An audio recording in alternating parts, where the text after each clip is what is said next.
You R crazy mamma.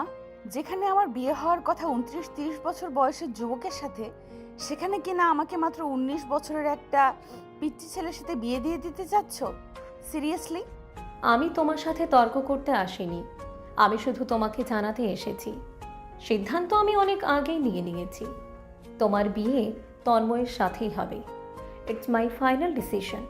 No mamma, তুমি তোমার ইচ্ছা আমার উপর চাপিয়ে দিতে পারো না। I am an adult now. আমার নিজের জীবন নিয়ে সিদ্ধান্ত নেওয়ার অধিকার আছে। তোমরা আমাকে ফোর্স করতে পারো না। আমার একটা ক্যারিয়ার আছে, ফ্রেন্ড সার্কেলস আছে। তাদের সামনে আমি কিভাবে দাঁড়াবো? তোমার ক্যারিয়ার, ফ্রেন্ড সার্কেল এসবের চেয়ে আমার কাছে তোমার বাবা আর তন্ময়ের বাবার শেষ ইচ্ছেটাই বেশি গুরুত্বপূর্ণ। বাট ইস মাই লাইফ মাম্মা। আমার ফিলিংসের কোনো ভ্যালু নেই। আমি এই বিয়ে করব না। তাহলে তুমিও আমার শেষ কথাটা শুনে রাখো। যদি তুমি এই বিয়েতে রাজি না হও, তাহলে এই পরিবারের সমস্ত সম্পত্তি আমি এতিমখানায় দান করে দেব, আর তোমাকে কোম্পানি থেকেও বের করে দেয়া হবে। এরপর নিজের জীবন কিভাবে গোছাবে, দ্যাটস কমপ্লিটলি ইয়োর চয়েস। তুমি একটা গরিব ছেলের জন্য আমাকে থ্রেট দিচ্ছ? কাকে গরিব ছেলে বলছো? আমি যা বলেছি তাই করব, আর না হয় তুমি যেভাবে নিতে চাও সেভাবেই নাও। নাও থিঙ্ক ওয়াইজলি। কথাগুলো বলেই মাইশার মা আর এক মুহূর্তও দাঁড়ালেন না, শান্তভাবে নিজের রুমে চলে গেলেন। মাইশার আগে ফুঁসতে লাগলো, বুকের ভেতরটা যেন আগুনে জ্বলছে। পাশে রাখা ফুলদানিটা সজোরে মেঝেতে ছুঁড়ে মারল সে। কাঁচ ভাঙার শব্দে পুরো বাড়ি কেঁপে উঠল। ফাইন, কেউ যদি আমার মতামতের মূল্য না দেয়, তাহলে আমিও কাউকে আমার জীবন নিয়ে সিদ্ধান্ত নিতে দেব না। I won't Mary him, never. কথাটা বলেই মাইশা গাড়ির চাবিটা হাতে তুলে নিল। রাগ, অভিমান আর হতাশায় চোখ দুটো ভিজে উঠেছে। এক মুহূর্তও আর বাড়িতে না থেকে দ্রুত বাইরে বেরিয়ে গেল। গাড়িটা স্টার্ট করেই মাইশা স্পিড বাড়িয়ে দিল। রাগে তার হাত দুটো স্টিয়ারিং শক্ত করে চেপে আছে, চোখে মুখে স্পষ্ট বিরক্তি। কিছুক্ষণ পর শহরের পরিচিত একটি ক্যাফের সামনে এসে গাড়ি থামালো। দ্রুত ভেতরে ঢুকে একটা চেয়ার টেনে বসতেই কাঁধের ব্যাগটা সজোরে টেবিলের উপর ছুঁড়ে মারলো। সামনে বসে থাকা রিমা আর মীরা দুজনেই অবাক হয়ে তার দিকে তাকিয়ে রইল। কিরে, কি হয়েছে? এমন আগুন হয়ে আছিস কেন? Don't ask me. আমার মাথা একদম কাজ করছে না।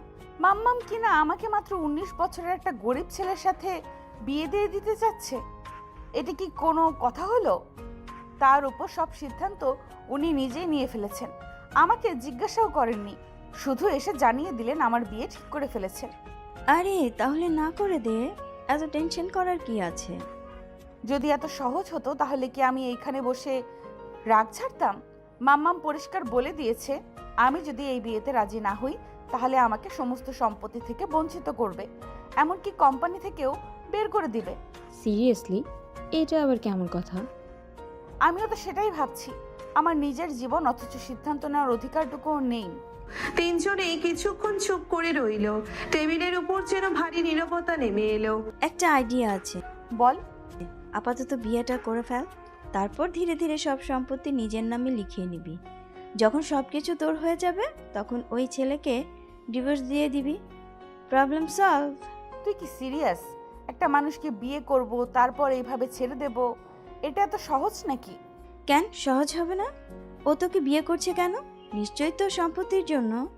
অমন ছেলেদের সাথে একটু চালাকি করতে হয়। আমারও মনে হয় রিমা যা বলছে সেটা খারাপ না। আগে নিজের ফিউচার সিকিউর কর, তারপর যা করার করবি। মাইশা কিছুক্ষণ চুপচাপ টেবিলের দিকে তাকিয়ে রইল। তারপর ঠোঁটের কোণে হালকা একটা হাসি ফুটলো। আচ্ছা, তাহলে এটাই ফাইনাল। মানে? আমি বিয়েতে রাজি হব, তবে একটা কন্ডিশন থাকবে। যেহেতু ছেলেটার বয়স মাত্র 19, তাই বিয়ের পর অন্তত 2-3 বছর আমরা একসাথে থাকবো না, আলাদা থাকবো। সবাই ভাববে আমরা পড়াশোনার ক্যারিয়ার নিয়ে ব্যস্ত। এরপর যখন সময় হবে তখন দেখা যাবে। ওয়াও, এটা তো দারুণ প্ল্যান। এক্স্যাক্টলি, আন্টি এটাতেই রাজি হয়ে যাবে। Let's see. কিছুক্ষণ গল্প করার পর মাইশা তাদের কাছ থেকে বিদায় নিয়ে সোজা বাড়ির উদ্দেশ্যে রওনা দিল। বাড়িতে ঢুকে এসে ড্রয়িং রুমে দাঁড়িয়ে ডাক দিল। মাম্মা, একটু আসবে? তোমার সাথে কথা আছে। হ্যাঁ বলো, তাহলে কি সিদ্ধান্ত নিলে? আমি বিয়ে করতে রাজি, তবে একটা শর্ত আছে। কি শর্ত? ছেলেটার এখন মাত্র 19 বছর। এই বয়সে আমি কোনোভাবেই সংসার শুরু করতে চাই না। তাই বিয়ে হবে ঠিকই, কিন্তু আমরা 2-3 বছর আলাদা থাকবো, এক রুমে থাকবো না। এই সময় আমি কোম্পানির দায়িত্ব সামলাবো, আর সে নিজের পড়াশোনা আর ক্যারিয়ারে ফোকাস করবে। তারপর যখন ও ম্যাচিউর হবে, তখন নতুন করে একটা অনুষ্ঠানের মাধ্যমে আমরা সংসার শুরু করব। মেয়ের কথা শুনে মাম্মাম বেশ কিছুক্ষণ নীরব হয়ে রইলেন। ঠিক আছে, আমি রাজি। তবে 3 বছর পরে কোনো অজুহাত চলবে না। তখন তোমাকে ওকে নিজের স্বামী হিসেবে মেনে নিতেই হবে।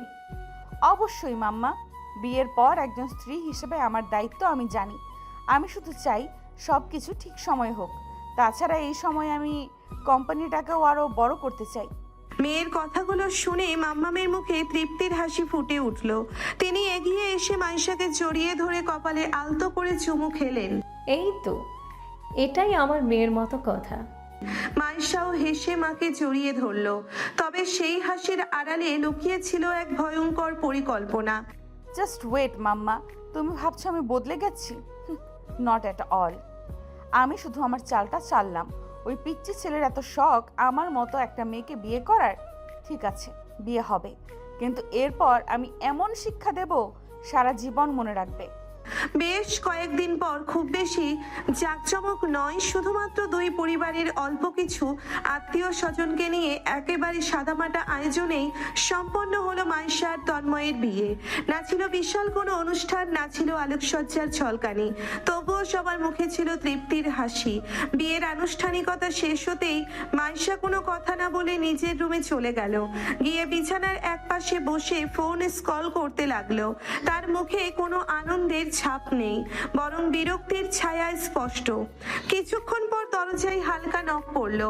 আমি ভেতরে আসতে পারি? দরজা তো খোলাই আছে। তন্ময় ধীরে ধীরে ভেতরে প্রবেশ করলো, মুখে একটুখানি লাজুক হাসি। তোমার কোনো কিছু লাগবে? মাইশা একবার মাথা তুলে তন্ময়ের দিকে তাকালো। ছেলেটা দেখতে তো সত্যি অনেক সুন্দর, কিন্তু তাতে আমার কি? আমি এসব কি ভাবছি? মুহূর্তেই নিজের ভাবনাটা ঝেড়ে ফেলে সে ঠান্ডা গলায় বলল, তুমি আমাকে কি দেবে? যা দেবে সেটা তো শেষ পর্যন্ত আমার টাকা দিয়েই কিনতে হবে। নিজের তো কোনো ইনকাম নেই। আমার যদি কিছু দরকার হয়, আমার কাজের লোক আছে, তারা এনে দেবে। তোমার কষ্ট করার কোনো দরকার নেই। কথাগুলো শুনে তন্ময়ের মুখের হাসিটা ধীরে ধীরে মিলিয়ে গেল। তবুও সে নিজেকে সামলে নরম স্বরে বলল, আমি তোমার কাছ থেকে কেন টাকা নেব? আমি একটা ছোট শোরুমে পার্ট টাইম কাজ করি। পড়াশোনার পাশাপাশি যা উপার্জন করি সেখান থেকে তোমার জন্য একটা ছোট গিফট কিনেছি। শুনেছি বিয়ের দিন নাকি বউকে কিছু উপহার দিতে হয়। মাইশা ব্যঙ্গের হাসি হাসলো। তুমি আমাকে গিফট দেবে? তুমি জানো আমার একটা ড্রেসের দাম কত? তোমার হয়তো পুরো মাসের বেতন দিয়েও আমার একটা ড্রেস কেনা সম্ভব না, আর তুমি কিনা আমাকে গিফট দেবে? সত্যি অনেক ফানি। তন্ময় আর কোনো উত্তর দিল না। বুকের ভেতরটা কেমন যেন মোচড় দিয়ে উঠল। তবুও সে পেছন থেকে ছোট্ট একটি গিফট বক্স বের করে মাইশার দিকে বাড়িয়ে দিল। এটা আমার তরফ থেকে, খুব দামি কিছু না, কিন্তু মন থেকে কিনেছি, যদি রাখো। বিরক্ত হলেও মাইশা বক্সটা হাতে নিল। ধীরে ধীরে খুলতেই ভেতরে দেখতে পেল খুব সুন্দর করে ভাঁজ করা একটা লাল শাড়ি। শাড়ির ওপর রাখা ছিল আর একটা ছোট্ট বক্স। সেটা খুলতেই বেরিয়ে এলো ছোট্ট একটি সোনার আংটি। কয়েক সেকেন্ডের জন্য মাইশা চুপ করে রইল। কখনো শাড়িটার দিকে, কখনো আংটির দিকে তাকালো, কিন্তু পরের মুহূর্তেই তার মুখ শক্ত হয়ে গেল। এসব সস্তা জিনিস আমি ব্যবহার করি না। Sari, I hate sari. আমি কোনোদিনও শাড়ি পরি না। এগুলো তোমার কাছেই রাখো। কথাটা বলেই সে বক্সটা ছুঁড়ে বিছানার একপাশে ফেলে দিল। তন্ময় এক মুহূর্ত স্থির হয়ে রইল, তারপর নিঃশব্দে নিচু হয়ে বক্সটা তুলে নিল। শাড়িটা খুব যত্ন করে আবার ভাঁজ করলো। আংটিটা আগের জায়গায় রেখে বক্স বন্ধ করে আলমারির এক কোণে সুন্দর করে রেখে দিল। এখানে থাকলো, যদি কোনোদিন তোমার ইচ্ছে হয় তাহলে পরে নিও, না হলেও কোনো সমস্যা নেই। এতটুকু বলেই তন্ময় ধীরে ধীরে রুম থেকে বেরিয়ে গেল। রুমে আবার নীরবতা নেমে এলো। ঠিক তখনই মাইশার চোখ পড়ল আলমারির পাশে রাখা একটি ছোট্ট সাদা খামের ওপর। কৌতূহল বশত খামটা হাতে নিয়ে খুলল। ভেতরে ছোট্ট একটি কাগজে সুন্দর হাতের লেখায় লেখা, একদিন লাল শাড়ি পরে এসো বউ, আমি চুপচাপ বসে শুধু তোমাকেই দেখব। দেখতে চাই লাল রংটা তোমার রূপে কতটা হার মানে।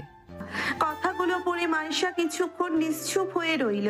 কেন জানি বুকের ভেতর অদ্ভুত একটা অনুভূতি কাজ করলো, কিন্তু পরের মুহূর্তেই সে নিজেকে শক্ত করে নিল। নাটক। ঠোঁট বাঁকিয়ে কাগজটা আবার ভাঁজ করলো। তারপর সেটাকে আংটি আর লাল শাড়ির সঙ্গে একই বক্সের ভেতর রেখে আলমারির কোণায় ঠেলে দিল। যেন সেই ছোট্ট উপহারটার সঙ্গে তন্ময়ের অনুভূতিকেও সে তালাবদ্ধ করে রাখলো। পরের দিন সকালে সবাই একসাথে ডাইনিং টেবিলে বসে নাস্তা করছিল। পরিবেশটা ছিল শান্ত। হঠাৎ মাইশার মাম্মাম মুচকে হেসে মাইশার দিকে তাকালেন। শোনো মা, তোমাদের তো নতুন বিয়ে হয়েছে। আমি ভাবছিলাম আজকে একটু হসপিটালে গিয়ে তোমার পাপাকে দেখে এসো, তারপর তন্ময়কে নিয়ে একটু বাইরে ঘুরে আসবে, সারাদিন একসাথে সময় কাটাবে। কথাটা শুনে মাইশার ভীষণ বিরক্ত লাগলো, কিন্তু মুখে সেটা প্রকাশ করলো না। শিওর মাম্মাম, নো প্রবলেম। নাস্তা শেষ করেই সে উঠে দাঁড়ালো। তন্ময়ের হাত ধরে টেনে বলল, চলো। তন্ময় কিছু না বলে বাধ্য ছেলের মতো তার পেছন পেছন হাঁটতে লাগলো। কিন্তু মাইশা হসপিটালের দিকে না গিয়ে গাড়ি থামালো শহরের একটি অভিজাত ক্যাফের সামনে। ভেতরে ঢুকতেই দেখা গেল রিমা আর মীরা আগে থেকেই বসে আছে। ফাইনালি আমাদের ম্যাডাম আসছেন। মাইশা গিয়ে একটা চেয়ারে বসলো আর তন্ময়ের দিকে তাকিয়ে নির্লিপ্ত গলায় বলল, তুমি দাঁড়িয়েই থাকো। তন্ময় কোনো প্রতিবাদ করলো না, চুপচাপ একপাশে দাঁড়িয়ে রইল। কিরে, এটাই তোর পিচ্চি বর? মাশাল্লাহ, দেখতে তো একদম হিরো। আমি তো একেবারে ক্রাশ খেয়ে গেলাম। একদিনের জন্য দিবি? একটা ডেটে নিয়ে যেতাম। যদি এতই ভালো লাগে একেবারে নিয়ে যা, আমার কোনো আপত্তি নেই। তিনজন একসাথে হেসে উঠল। এই হ্যান্ডসাম, যাবে নাকি আমাদের সাথে? আমরা কিন্তু দেখতে শুনতে কম না, আমাদের পেছনে ছেলেদের লাইন লেগে থাকে। সরি ম্যাম, আমার ওয়াইফ আছে, আমি কেন অন্য কারোর সাথে ঘুরতে যাব? আচ্ছা, এত লয়েল? যতদিন পর্যন্ত উনি আমার স্ত্রী, ততদিন পৃথিবীর কোনো মেয়ে আমার জীবনে আসতে পারবে না।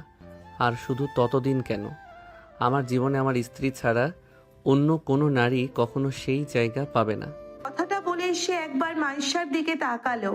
আমি পৃথিবীতে দুইজন নারীকে সবচেয়ে বেশি ভালোবাসি, একজন আমার মা আর আরেকজন আমার স্ত্রী।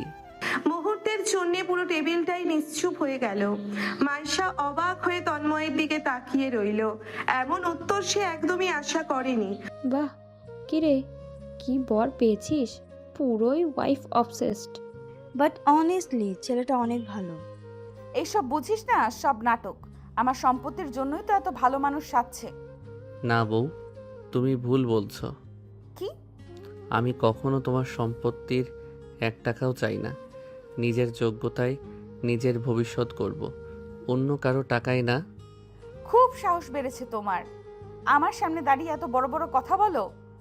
তুমি আমার স্ত্রী, তোমার সামনে কথা বলার অধিকার আমার আছে। ছোট লোক, আমি কি তোমাকে ভালোবেসে বিয়ে করেছি? শুধুমাত্র মাম্মামের জন্য এই বিয়েটা করেছি, নয়তো তোমার মতো একটা গরিব 19 বছরের ছেলেকে আমি জীবনে তাকিয়েও দেখতাম না। কথাগুলো শুনে তন্ময়ের বুকটা মোচড় দিয়ে উঠল, কিন্তু সে কোনো উত্তর দিল না, শুধু মাথা নিচু করে দাঁড়িয়ে রইল। দেখতে দেখতে কয়েক সপ্তাহ কেটে গেল। এই কয়েক সপ্তাহে মাইশা সুযোগ পেলেই তন্ময়কে অপমান করত। কখনো নিজের বন্ধুদের সামনে তাকে ড্রাইভার বলে পরিচয় করিয়ে দিত, কখনো বলতো কাজের লোক। অথচ তন্ময় কখনো প্রতিবাদ করতো না, বরং প্রতিদিন নিয়ম করে মাইশার খোঁজ নিত। কখন কি লাগবে, কখন খাবার লাগবে, কখন বিশ্রাম দরকার, সবকিছু মাইশা বলার আগেই বুঝে যেত। মাঝে মাঝে মাইশা নিজেও অবাক হয়ে ভাবতো, এত অপমান করার পরেও মানুষটা এত শান্ত থাকে কিভাবে? একদিন রাতে মাইশা তার বন্ধুদের নিয়ে একটা ক্লাবে পার্টি করছিল। জোরে মিউজিক বাজছে, সবাই নাচছে। ঠিক তখনই একটা ছেলে মাইশার খুব কাছে এসে নাচতে শুরু করলো। মার্শা অস্বস্তি বোধ করলেও কিছু বলল না, কিন্তু দূর থেকে সবকিছুই দেখছিল তন্ময়। ছেলেটা আরো কাছে আসতেই তন্ময়ের মাথায় রক্ত চড়ে গেল। মুহূর্তের মধ্যে সে এগিয়ে গিয়ে ছেলেটার মুখে একটা প্রচন্ড ঘুষি মারলো। ছেলেটা মেঝেতে পড়ে গেল। আরুর ম্যাট। সেও উঠে এসে তন্ময়ের সাথে মারামারিতে জড়িয়ে পড়ল। কয়েক মিনিটের মধ্যেই পুরো ক্লাবে বিশৃঙ্খলা শুরু হয়ে গেল। তন্ময়ের ঠোঁট ফেটে রক্ত বের হচ্ছে, হাতেও আঘাত লেগেছে, কিন্তু সে থামছে না। Tanmoy, stop it. তন্ময় হঠাৎ মাইশার দিকে ঘুরে তাকালো। তুমি ভুলে গেছো তুমি আমার স্ত্রী? তার কণ্ঠে আজ প্রথমবারের মতো রাগ স্পষ্ট। আমার বয়স কম হতে পারে, কিন্তু জীবন আমাকে অনেক আগেই বড় করে দিয়েছে। নিজেকে এত সিনিয়র ভাবো না। আমি এত অপমান সহ্য করেও তোমার পাশে থেকেছি, আর তুমি আমার সামনেই অন্য একটা ছেলের সাথে এত কাছাকাছি। মীরা এবার সামনে এগিয়ে এলো। আই পিচ্ছি, এত সাহস থেকে আসে? হ্যাঁ, ও কি তোকে কখনো হাজব্যান্ডের অধিকার দিয়েছে? তুই কি ওর সব চাহিদা পূরণ করতে পারবি? এখনো তো তুই বাচ্চা। মীরার কথায় তন্ময়ের চোখ দুটো লাল হয়ে উঠল। পরের মুহূর্তে এসে সবার সামনে মাইশার হাত ধরে নিজের দিকে টেনে নিল, আর কোনো সুযোগ না দিয়ে তার ঠোঁটে নিজের ঠোঁট ছুঁয়ে দিল। পুরো ক্লাব স্তব্ধ। মাইশা ছাড়ানোর চেষ্টা করছিল, কিন্তু কয়েক সেকেন্ড পর তন্ময় নিজেই সরে গেল। দেখেছো, আমি ওর হাজব্যান্ড, ওর উপর আমার অধিকার আছে। কথাটা শেষ হতেই মাইশার হাতের প্রচন্ড এক থাপ্পড় এসে পড়ল তন্ময়ের গালে। How dare you! তন্ময় স্থির হয়ে দাঁড়িয়ে রইল। I am your husband. তুমি শুধু আমার বাবার সম্পত্তির জন্য আমাকে বিয়ে করেছো। এখন যখন দেখছো কিছু পাচ্ছ না, তাই জোর দেখাচ্ছ। কিন্তু শোনো, আমি তোমাকে কোনোদিন হাজবেন্ড হিসেবে মেনে নেব না। যেদিন নিজের যোগ্যতায় আমার সমান হয়ে দাঁড়াতে পারবে, সেদিন আমার সামনে আসবে। তার আগে তোমার মুখও দেখতে চাই না। এক মুহূর্ত আর সেখানে দাঁড়ালো না তন্ময়। সে ধীরে ধীরে ক্লাব থেকে বেরিয়ে গেল। বাইরে এসে রাস্তার পাশে একটা বেঞ্চে বসে পড়ল। চোখ বন্ধ করে গভীর একটা নিঃশ্বাস নিল। গালের থাপ্পড়ের ব্যথার চেয়ে বুকের ভেতরের ব্যথাটা যেন 1000 গুণ বেশি ছিল। আকাশের দিকে তাকিয়ে শুধু একটাই প্রশ্ন ঘুরপাক খেতে লাগলো। ভালোবাসা কি সত্যি এত সস্তা? দেখতে দেখতে কেটে গেল পুরো 2 বছর। এই 2 বছরে অনেক কিছু বদলে গেছে, শুধু বদলায়নি একটা মানুষকে ঘিরে থাকা অপেক্ষা। তন্ময় আর একবারও এই বাড়িতে ফিরে আসেনি। কোথায় আছে, কেমন আছে, বেঁচে আছে নাকি কেউ জানে না। শুরুর দিকে মাইশা ভেবেছিল রাগ কমলেই হয়তো ছেলেটা ফিরে আসবে, কিন্তু একটা দিন, 2টা দিন, একটা মাস, তারপর বছর পেরিয়ে গেল, মানুষটা আর ফিরল না। অন্যদিকে মাইশার মা দিন দিন ভীষণ অসুস্থ হয়ে পড়লেন। শরীরের চেয়ে তার মনটাই যেন বেশি ভেঙে গেছে। ঘুমের মধ্যেও তিনি শুধু একটা নামই ডাকেন, তন্ময়, বাবা কোথায় তুই? এই 2 বছরে মাইশার সাথে তার মায়ের সম্পর্ক অনেক বদলে গেছে। আগে যেখানে সারাদিন মা মেয়ের হাসি আড্ডায় বাড়ি মুখর থাকতো, এখন সেখানে নেমে এসেছে অদ্ভুত এক নীরবতা। মাইশার মা প্রয়োজন ছাড়া মেয়ের সাথে কোনো কথাই বলেন না। এই নীরবতাই যেন মাইশার সবচেয়ে বড় শাস্তি হয়ে দাঁড়িয়েছে। আজও ঠিক তেমনই। মাইশা ধীরে ধীরে মায়ের রুমের দরজা ঠেলে ভেতরে ঢুকলো। বিছানায় শুয়ে আছেন তার মা, চোখ দুটো ছাদের দিকে স্থির। মাইশা ধীরে ধীরে গিয়ে বিছানার পাশে বসলো। কাপা হাতে মায়ের হাতটা নিজের হাতে তুলে নিল। মাম্মাম, কোনো উত্তর নেই। প্লিজ আমার দিকে একবার তাকাও। ধীরে ধীরে মহিলা চোখ ফিরিয়ে তাকালেন। মাইশার চোখ ইতিমধ্যেই ভিজে গেছে। আমি বুঝতে পারিনি ব্যাপারটা এত দূর চলে যাবে। আমি তো শুধু রাগের মাথায় কথা বলেছিলাম। আমি ভাবিনি তন্ময় সত্যিই চলে যাবে। আমি জানি আমি অনেক বড় ভুল করেছি। আমি ওকে অপমান করেছি, অনেক কষ্ট দিয়েছি, কিন্তু বিশ্বাস করো মাম্মাম, আমি চাইনি এমনটা হোক। তুমি 2 বছর ধরে আমার সাথে ঠিকমতো কথা বলো না, আমাকে দেখেই এড়িয়ে যাও। জানো এটা আমার খুব কষ্ট হয়। আমি তোমার রাগ প্রাপ্য, কিন্তু প্লিজ আর শাস্তি দিও না। আমার কোনো সম্পত্তি লাগবে না, কোনো কোম্পানি লাগবে না।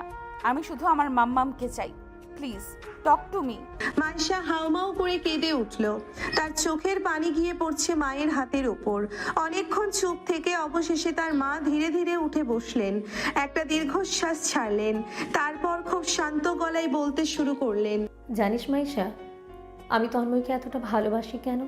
কারণ শুধু সে ভালো ছেলে বলেই না, কারণ এই বাড়ি, এই কোম্পানি, এই সম্পদ সব কিছুর মালিক ওর বাবা।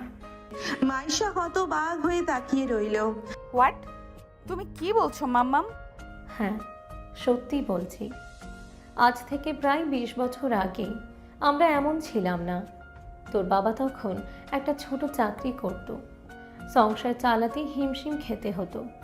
মাথা গোজারও ঠিকঠাক একটা জায়গা ছিল না আমাদের। সেই সময় তন্ময়ের বাবা রফিক আমাদের পাশে দাঁড়িয়েছিল। সে নিজের বাড়ির একটা অংশ আমাদের থাকতে দিয়েছিল। শুধু তাই নয়, তার নিজের কোম্পানিতে তোর বাবাকে চাকরিও দিয়েছেন এবং আমাদের সমস্ত খরচ গ্রহণ করতেন। সেদিন যদি রফিক ভাই আমাদের সাহায্য না করতো, আজ আমরা হয়তো রাস্তায় থাকতাম। এই কোম্পানি, এই বিশাল বাড়ি, এই সম্মান সব কিছুই মূলত শুরু হয়েছিল তন্ময়ের বাবার হাত ধরে।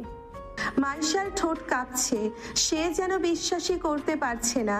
এই যে এখন তুই যে বাড়িটা দেখছিস, এই বাড়িটা কিন্তু আমাদের না। এই বাড়ি, এই কোম্পানির সব কিছুই তন্ময়ের। আমরা তো এখানে শুধু আশ্রিতা। 21 বছর পূর্ণ হলেই ভেবেছিলাম আমি তাকে সমস্ত কিছু বুঝিয়ে দিব। তাই আমি তার সাথে আগে তোর বিয়েটা সম্পূর্ণ করেছি। তোর বাবাও তন্ময়ের বাবার ইচ্ছেটা পূরণ করিয়েছি। তাহলে এতদিন আমি যার বাড়িতে থাকছি, যার টাকায় বড় হয়েছি, আমি সেই মানুষের ছেলেকেই এত অপমান করেছি? মাইশার মা তার চোখের পানি মুছে নিল। এখানেই শেষ না, শোন। তোর বাবা আর তন্ময়ের বাবা ছিল একে অপরের প্রাণের বন্ধু। তোরা তখন অনেক ছোট। একদিন সবাই মিলে পিকনিকে গিয়েছিলাম। তুই তখন মাত্র 8 বছরের। তন্ময়ের বয়সও খুব বেশি হলে 2-3 হবে। তখন রফিক ভাই বললেন, বন্ধু, তোর মেয়েটা আমার ভীষণ পছন্দ। যদি আমার কোনো বড় ছেলে থাকতো, তাহলে আমি অবশ্যই তোর মেয়েকে আমার বাড়ির রানী বানাতাম। তোর বাবা মজা করে বলল, সমস্যা কি, এখন বানাবি। তোর তো ছোট ছেলে আছে, আর বয়স কোনো ম্যাটার করে না।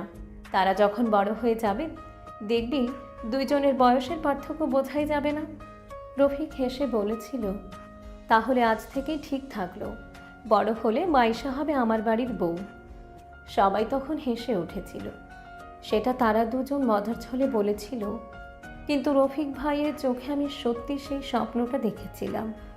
সে তোকে নিজের মেয়ের মতো ভালোবাসতো।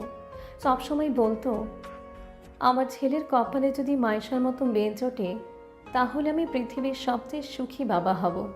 মাইশার চোখ দিয়ে অনবরত পানি পড়ছে। তারপর সব কিছু এক মুহূর্তে বদলে গেল। আমরা সবাই একসাথে ট্রিপে বের হয়েছিলাম। ফেরার পথে একটা ট্রাক নিয়ন্ত্রণ হারিয়ে আমাদের গাড়িতে ধাক্কা দেয়। সেদিন তন্ময়ের মা ঘটনাস্থলে মারা যান। তোর বাবা মারাত্মক আহত হয়ে কোমায় চলে যায়। আমিও অনেক আহত হই। আর রফিক, সে নিজের চিকিৎসা না করিয়ে আমাদের চিকিৎসার জন্য নিজের শেষ টাকাটুকু খরচ করে দেয়। ডাক্তার তাকে অনেকবার ভর্তি হতে বলেছিল, কিন্তু সে বলেছিল আগে ওদের বাঁচান, আমি পরে আসছি। কিন্তু সে আর ফিরে আসেনি। অতিরিক্ত রক্তক্ষরণে সেও চলে গেল। মারা যাওয়ার আগে শেষবার বলেছিল, আমার স্বপ্নটা মনে হয় পূরণ করতে পারবো না। রুমটা নিস্তব্ধ হয়ে গেল। মাইশার শরীর কাঁপছে। না না, এটা হতে পারে না। কিন্তু এটাই সত্যি। তারপর থেকে এই কোম্পানি, এই বাড়ির সব আমি সামলাতে শুরু করি। তোর বাবাও আর কখনো কোমা থেকে ফিরল না। আর তন্ময়, ওকে আমরা ওর নানুর বাড়িতে পাঠিয়ে দিলাম। সেটাই ছিল আমার জীবনের সবচেয়ে বড় ভুল। আমরা ভেবেছিলাম ওখানেও ভালো থাকবে, কিন্তু আমরা জানতামই না ওখানেও প্রতিদিন অত্যাচার সহ্য করছে, খেতে পাচ্ছে না, মার খাচ্ছে, ছোট্ট একটা বাচ্চা হয়েও কাজ করছে। আর আমি নিজের মেয়েকে বুকে আগলে রেখেছি, কিন্তু অন্যের ছেলেটাকে একবারও নিজের কাছে এনে রাখতে পারিনি। এই অপরাধ বোধ আমাকে প্রতিদিন মেরে ফেলে। আজও রাতে ঘুমোতে গেলে মনে হয়, আমি যদি ওকে নিজের ছেলের মতো বড় করতাম, তাহলে হয়তো ওর জীবনে এত কষ্ট আসতো না। মাইশা আর নিজেকে সামলাতে পারল না। সে মায়ের কোলে মাথা রেখে হাউমাউ করে কাঁদতে লাগলো। মাম্মাম, আমি কি করে পারলাম? যে ছেলেটা কখনো আমার সাথে খারাপ ব্যবহার করেনি, যে প্রতিদিন আমার অপমান সহ্য করেছে, যে আমাকে নিজের স্ত্রী হিসেবে সম্মান দিয়েছে, আমি সেই মানুষটার আত্মসম্মানটাই ভেঙে দিয়েছি। আমি ওকে কাজের লোক বলেছি, ড্রাইভার বলেছি, সবার সামনে অপমান করেছি। ও যখন ভালোবেসে একটা লাল শাড়ি দিয়েছিল, আমি সেটাও ছুঁড়ে ফেলে দিয়েছিলাম। আমি মানুষ নই মাম্মাম, আমি একটা ভয়ঙ্কর অমানুষ। মাইশার মা চোখ মুছলেন, তারপর ধীরে ধীরে বললেন, জানিস, তন্ময় একদিনও তোর বিরুদ্ধে আমার কাছে একটা অভিযোগ পর্যন্ত করেনি। আর আমি চাই আমার মৃত্যুর আগে সব সম্পত্তির সব অধিকার সব কিছু তন্ময়ের হাতে তুলে দিতে, কারণ এসব আসলে তারই প্রাপ্য। আর যদি পারিস তাহলে একবার, শুধু একবার ওর কাছে গিয়ে বলিস ক্ষমা করে দাও। আমি জানি না ও তোকে ক্ষমা করবে কি না, কিন্তু তুই যদি না বলিস সারা জীবন এই অনুতাপ নিয়েই বাঁচতে হবে। মাইশা আর এক মুহূর্তও সেখানে থাকতে পারল না, দৌড়ে নিজের রুমে চলে গেল। দরজা বন্ধ করে মেঝেতে বসে পড়ল। তার চোখের সামনে ভেসে উঠতে লাগলো তন্ময়ের প্রতিটি হাসি, প্রতিটি অপমান, চুপচাপ সহ্য করা মুখ, লাল শাড়ির সেই ছোট্ট বক্সটা আর সেই চিঠি। একদিন লাল শাড়ি পরে এসো বউ, আমি চুপচাপ বসে শুধু তোমাকেই দেখব। চিঠিটার প্রতিটি শব্দ যেন আজ ছুরির মতো তার হৃদয়ে বিঁধছে। মাইশা দুই হাতে মুখ ঢেকে ফুপিয়ে কেঁদে উঠল। দেখতে দেখতে আরো একটা বছর কেটে গেল। এই একটা বছরে মাইশার জীবন যেন সম্পূর্ণ বদলে গেছে। কোম্পানির দায়িত্ব, বাবার চিকিৎসা, মায়ের দেখাশোনা, সবকিছু একাই সামলেছে সে। কিন্তু এত ব্যস্ততার মাঝেও একটা মানুষকে এক মুহূর্তের জন্যও ভুলতে পারেনি। প্রতিদিন রাতে ঘুমানোর আগেও আলমারির ভেতর থেকে সেই লাল শাড়িটা, বক্সটা বের করতো, ধুলো ছেড়ে চিঠিটা পড়তো, তারপর বুকের সাথে জড়িয়ে ধরে অঝরে কাঁদতো। কোথায় আছো তুমি তন্ময়? একবার, শুধু একবার ফিরে এসো। আমি আর কোনোদিন তোমাকে কষ্ট দেব না, আই প্রমিস। নিজের করা প্রতিটি অপমান আজ বিষের মতো ফিরে ফিরে আঘাত করছে তাকে। যে মানুষটাকে সে প্রতিটি মুহূর্তে ছোট করেছে, সেই মানুষটার শূন্যতাই আজ তাকে শেষ করে দিচ্ছে। একদিন অফিস শেষ করে মাইশা তার দুই বান্ধবী রিমা আর মীরাকে নিয়ে শহরের একটি নামকরা ক্যাফেতে গেল। তিনজন গল্প করতে করতে কফি খাচ্ছিল। ঠিক তখনই ক্যাফের কাচের দরজা খুলে একজন যুবক ভেতরে প্রবেশ করলো। কালো স্যুট, সাদা শার্ট, হাতে দামি ঘড়ি, চোখে পাতলা ফ্রেমের চশমা, আত্মবিশ্বাসী হাঁটা। মাইশার চোখ হঠাৎই তার উপর আটকে গেল। পরের মুহূর্তেই তার হাত থেকে কফির কাপটা মেঝেতে পড়ে ভেঙে গেল। আরে দোস্ত, কি হলো তোর?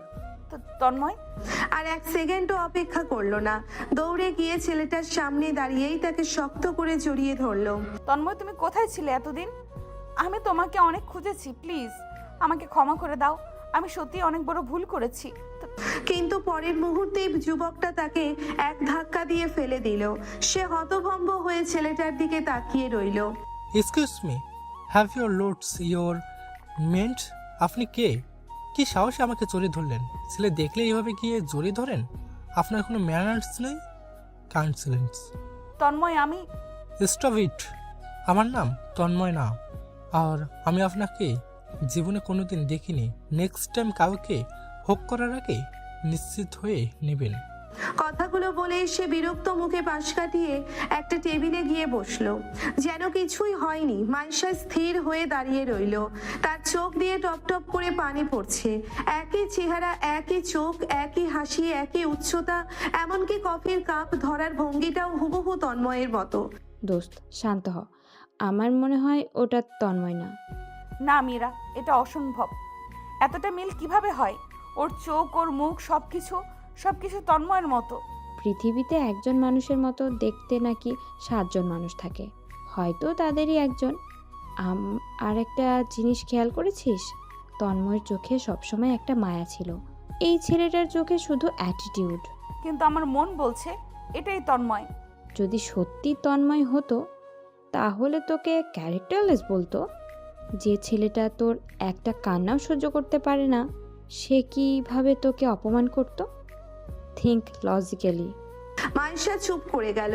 শেষবারের মতো ছেলেটার দিকে তাকালো। ছেলেটা খুব স্বাভাবিকভাবে কফিতে চুমুক দিচ্ছে, একবারও এদিকে তাকাচ্ছে না। মাইশা দীর্ঘশ্বাস ফেললো। হয়তো তুই ঠিকই বলেছিস। আমি হয়তো তন্ময়কে এতটাই মিস করি যে এখন সবাইকেই ওর মতো মনে হয়। চল বাসায় যাই। ক্যাফে থেকে বেরিয়ে আসার পর পুরো রাস্তা জুড়েই মাইশা একদম চুপচাপ। রিমা আর মীরা যতবারই কথা বলার চেষ্টা করেছে, ততবারই সে শুধু জানালার বাইরে তাকিয়ে থেকেছে।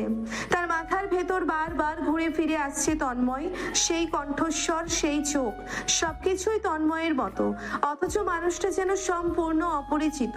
দোস্ত, এত ভাবছিস কেন? ফরগেট ইট, ও তন্ময় না। জানি না, কিন্তু আমার মনটা মানতে চাইছে না। একটা মানুষ আর একটা মানুষের মতো দেখতে হতে পারে, কিন্তু এতটা?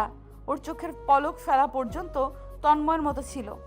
তুই এখন ইমোশনালি উইক হয়ে গিয়েছিস, তাই সবাইকে তন্ময় মনে হচ্ছে।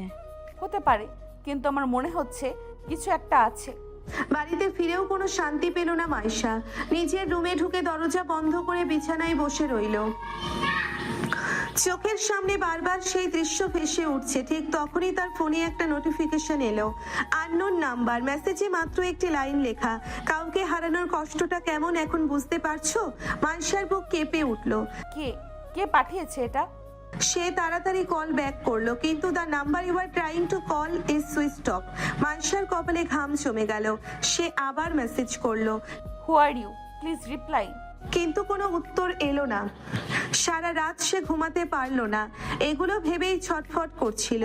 পরের দিন সকালে ফ্রেশ হয়ে অফিসে গেল মাইশা, কিন্তু আজ তার মাথাটা একদমই কাজ করছে না। সারা রাতের অস্থিরতা এখনো কাটেনি। কেবিনে ঢুকেই চেয়ারে হেলান দিয়ে চোখ বন্ধ করে বসে রইল। বারবার সেই অচেনা অথচ পরিচিত মুখটা ভেসে উঠছে তার চোখের সামনে। ঠিক তখনই দরজায় নক পড়লো। May I come in ma'am? Yes, come in. Ma'am, আজকে তো আমাদের একটা খুব ইম্পর্টেন্ট মিটিং আছে। আনায়া গ্রুপ অফ ইন্ডাস্ট্রিজের সাথে আমাদের একটা খুব বড় প্রজেক্ট ডিল ফাইনাল হওয়ার কথা, তো কখন বের হব? অনন্যা গ্রুপ অফ ইন্ডাস্ট্রিজ নামটা শুনেই মাইশা হঠাৎ চোখ খুলে কয়েক সেকেন্ড চুপ থেকে সে ধীরে ধীরে বলল, কোনোভাবে আজকের মিটিংটা কি ক্যান্সেল করা যায় না? সরি ম্যাম, এটা ক্যান্সেল করা প্র্যাকটিক্যালি ইম্পসিবল। এত বড় একটা প্রজেক্ট ক্যান্সেল করলে কোম্পানির লস হবে।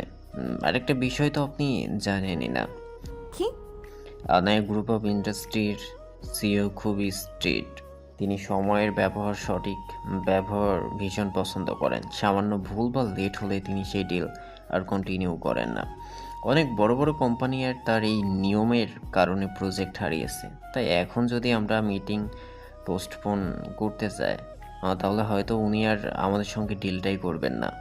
মাইশা দীর্ঘশ্বাস ফেলল। আজ তার মন একদমই ভালো নেই, তবুও বিজনেসের স্বার্থে নিজেকে শক্ত করতেই হবে। ঠিক আছে, তুমি সব ডকুমেন্টস, ফাইলস আর প্রেজেন্টেশন রেডি করো, আমরা একটু পরেই বের হব। Okay ma'am. ম্যানেজার বেরিয়ে যেতেই মাইশা আবার চেয়ারে হেলান দিয়ে চোখ বন্ধ করলো। দুপুর ঠিক 2টা।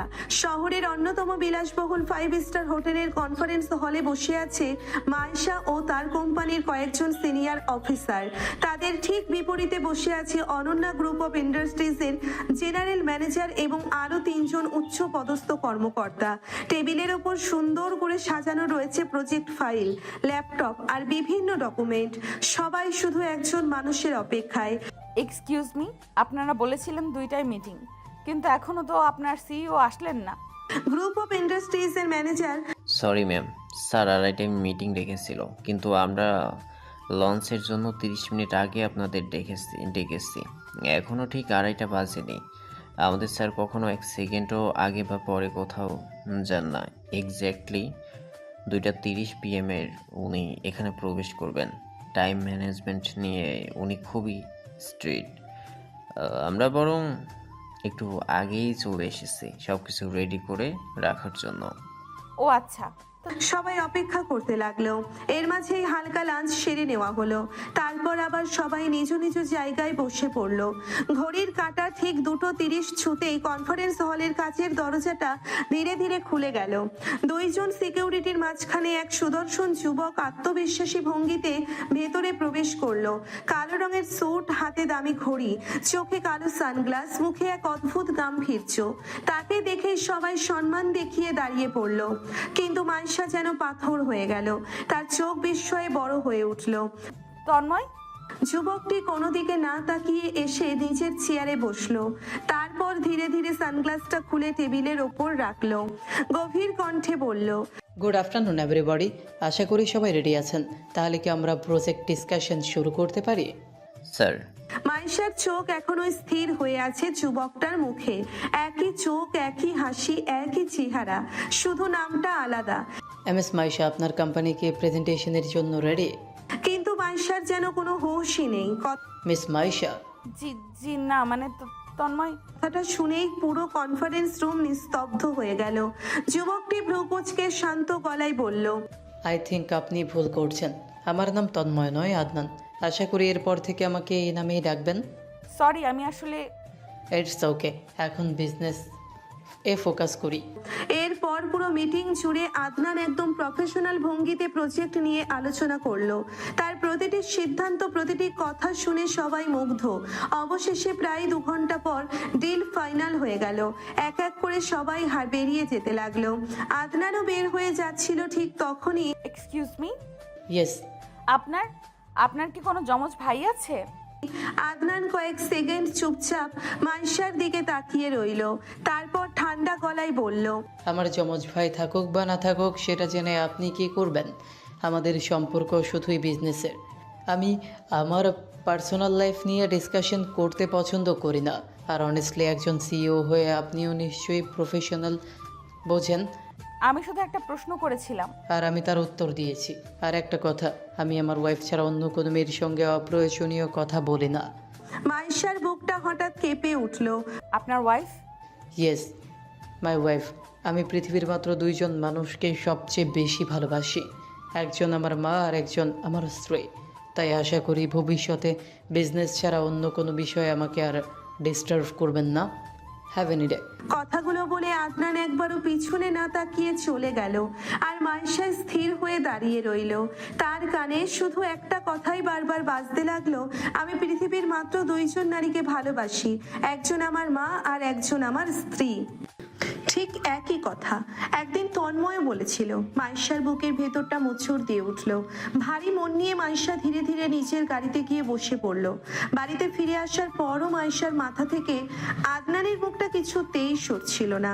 ধীরে ধীরে সে ট্রাভেল ব্যাগ গোছাতে শুরু করলো। বড় একটা বিজনেস প্রজেক্টের জন্য তাকে কোরিয়া যেতে হবে। দরকারি ফাইল, ল্যাপটপ, অফিসিয়াল ডকুমেন্ট সব কিছু গুছিয়ে নিয়ে বিছানায় গিয়ে শুয়ে পড়ল। কিন্তু সেই দিনও তার চোখে এক ফোঁটা ঘুম এলো না। পরের দিন খুব সকালে উঠে সে প্রথমে হাসপাতালে গেল।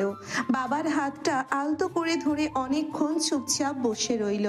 বাবার কপালে আলতো করে চুমু খেয়ে হাসপাতাল থেকে বেরিয়ে এলো সে। তারপর বাড়িতে গিয়ে মায়ের কাছ থেকেও বিদায় নিয়ে এয়ারপোর্টের উদ্দেশ্যে রওনা হলো। প্লেনে উঠে নিজের সিট খুঁজতেই মাইশা থমকে গেল। তার পাশের সিটে বসে আছে আদনান।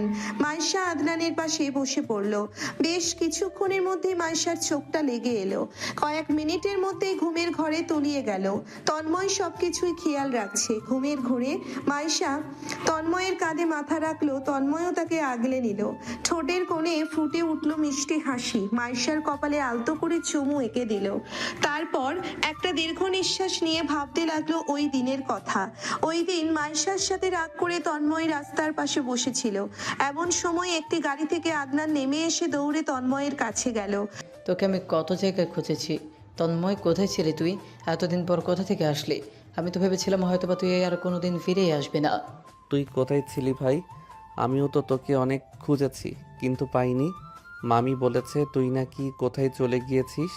না রে, ওই দিন আমাকে নানুর বাসা থেকে ফুপুর বাসায় নিয়ে গিয়েছিল, যার জন্য তোর সাথে আমার আর দেখাই হয়নি। ওই দিন যখন আমি পুকুর পাড়ে খেলতে গিয়েছিলাম তখন মামিও সেখানে যায়। আমাকে কাজ না করে খেলতে দেখে তিনি আমার গায়ে হাত তুলতে শুরু করেন। এমন সময় ফুপি আমার এই অবস্থা দেখে আর সেটা সহ্য করতে পারেনি, তাই আমাকে সেখান থেকে নিয়ে চলে যায়। ওই দিনের পর ফুপি অনেকবার গিয়েছিল মামির কাছ থেকে তোকে নিয়ে আসতে, কিন্তু মামি বলেছে তুই নাকি সেখানে নেই। তারপর যখন ফুপি বাসে গিয়েছিল তখন ওই আন্টিও বলেছিল যে তুই নাকি ওইখানে নেই, তাই ফুপি তোকে খুঁজেও পায়নি। তখন হতাশ হয়ে ফিরে গিয়েছি। এত বছর পর আমি এই 1 মাস আগে এখানে এসেছি। নানার বাসায় গিয়েছিলাম, ভাবছিলাম কালকে যাব আমাদের সেই বাসায়, কিন্তু সময় হয়ে ওঠেনি। একটা ব্যবসার কাজের জন্য এখানে এসেছি, কিন্তু এমনভাবে যে আমি তোকে পেয়ে যাব তন্ময়, আমি সেটা কখনো ভাবিনি। তন্ময় এবার আদনানকে জড়িয়ে ধরলো। আমি তো সেখানেই ছিলাম। মামি আমাকে দিয়ে সব কাজ করাতো। আমি চলে গেলে তাদের বাড়ির সকল কাজ করবে কে? এজন্যই তোদের মিথ্যা কথা বলেছে। আর আন্টি আমাকে সেখান থেকে 2 বছর আগে নিয়ে এসেছে। আর উনি তো আমার আন্টি না, আমার মা হয়। আমি তাকে নিজের মা মনে করি আর আমি তাকে ভীষণ পরিমাণ ভালোবাসি। নিজের মাকে তো অনেক আগেই হারিয়েছি, তাই ওনার মাঝেই মায়ের স্বাদ নেই। এতদিন আমি হোস্টেলে থেকে পড়াশোনা করেছিলাম। তারপর বিয়ে হলো আমার মাইশার সাথে। এরপর এতদিন যাবৎ কি ঘটেছিল তার সঙ্গে সবকিছুই আদনানকে বলল তন্ময়। আদনান কান্না করে তন্ময়কে আগলে নিয়ে গাড়িতে উঠল। তারপর সেখান থেকে সোজা চলে গেল লন্ডনে।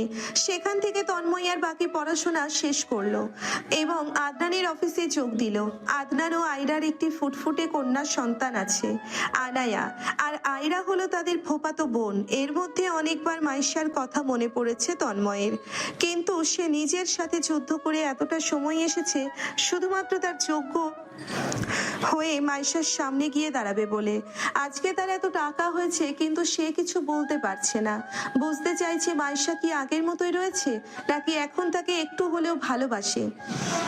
এই কয়েকদিন এসে যতটুকু বুঝেছে মাইশার মনে তার জন্য কিছুটা হলেও অনুভূতি আছে, কিন্তু তন্ময় এখনো তার পরিচয়টা দিতে চায় না। সে চায় নিজেকে আর একটু গুছিয়ে নিতে, তারপর সে নিজেই মাইশার সামনে এসে দাঁড়াবে। কিছুটা সময় চলে গেল। তন্ময় মাইশার ঘুমন্ত চেহারায় তাকিয়ে আছে। হঠাৎ মাইশার ঘুম ভাঙতেই দুজনের চোখ জোড়া এক হলো। তন্ময়কে এত কাছে দেখে মাইশা থমকে গেল। অতঃপর মাইশা অনুভব করলো সে তন্ময়ের কাঁধে মাথা রেখেই ঘুমিয়ে গেছে।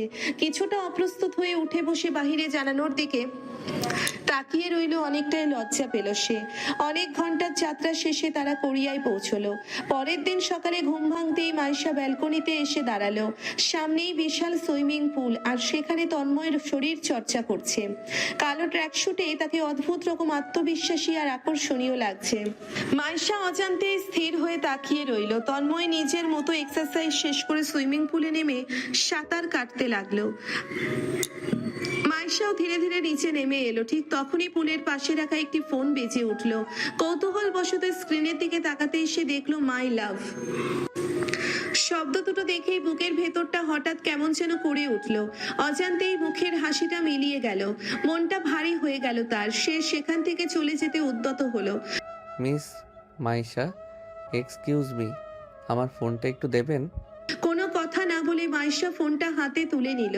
ধীরে ধীরে পুলের কিনারায় এগিয়ে গেল। তন্ময়ও হাত বাড়িয়ে ফোনটা নিতে গেল, কিন্তু হঠাৎ করে ভেজা মেঝেতে মাইশার পা পিছলে গেল। মুহূর্তের মধ্যে ভারসাম্য হারিয়ে সে সোজা তন্ময়ের ওপর পড়ে গেল। অনাকাঙ্ক্ষিতভাবে তাদের জোড়া ঠোঁট এক হয়ে গেল। তন্ময় মাইশার কোমর জড়িয়ে ধরতেই মাইশা কেঁপে উঠল। তন্ময় মাইশার ঠোঁটে কিস করতে লাগলো। মাইশাও তন্ময়কে শক্ত করে জড়িয়ে ধরলো। স্যার। হঠাৎ তন্ময়ের হুঁশ ফিরতেই মাইশাকে ছেড়ে দিল। দুজনেই কয়েক সেকেন্ড হতভম্ব হয়ে একে অপরের দিকে তাকিয়ে রইল। তন্ময় স্বভাবতই মাইশাকে পড়ে যাওয়া থেকে বাঁচাতে তার দুই কাঁধ ধরে রেখেছিল। মাইশার শ্বাস যেন আটকে গেছে, চোখে মুখে বিস্ময়। ঠিক সেই সময় পরিচিত কণ্ঠ শুনে দুজনেই দ্রুত বাস্তবে ফিরে এলো। ম্যানেজার সামনে দাঁড়িয়ে পুরো দৃশ্যটা দেখে একেবারে থমকে গেছে। তার মুখের অভিব্যক্তি দেখে বোঝাই যাচ্ছে তিনি ঠিক কি ভাবছেন। তন্ময় দ্রুত মাইশাকে ছেড়ে দিয়ে এক মুহূর্তও দাঁড়ালো না। ভেজা চুল থেকে পানি ঝরতেই সোজা হোটেলের ভেতরে চলে গেল। মাইশা কিছুক্ষণ একই জায়গায় দাঁড়িয়ে রইল। তার বুকের ভেতরটা অদ্ভুত ভাবে কাঁপছে। কেন এমন হচ্ছে সে নিজেও জানে না। অন্যদিকে ম্যানেজার এখনো থম মেরে দাঁড়িয়ে আছে।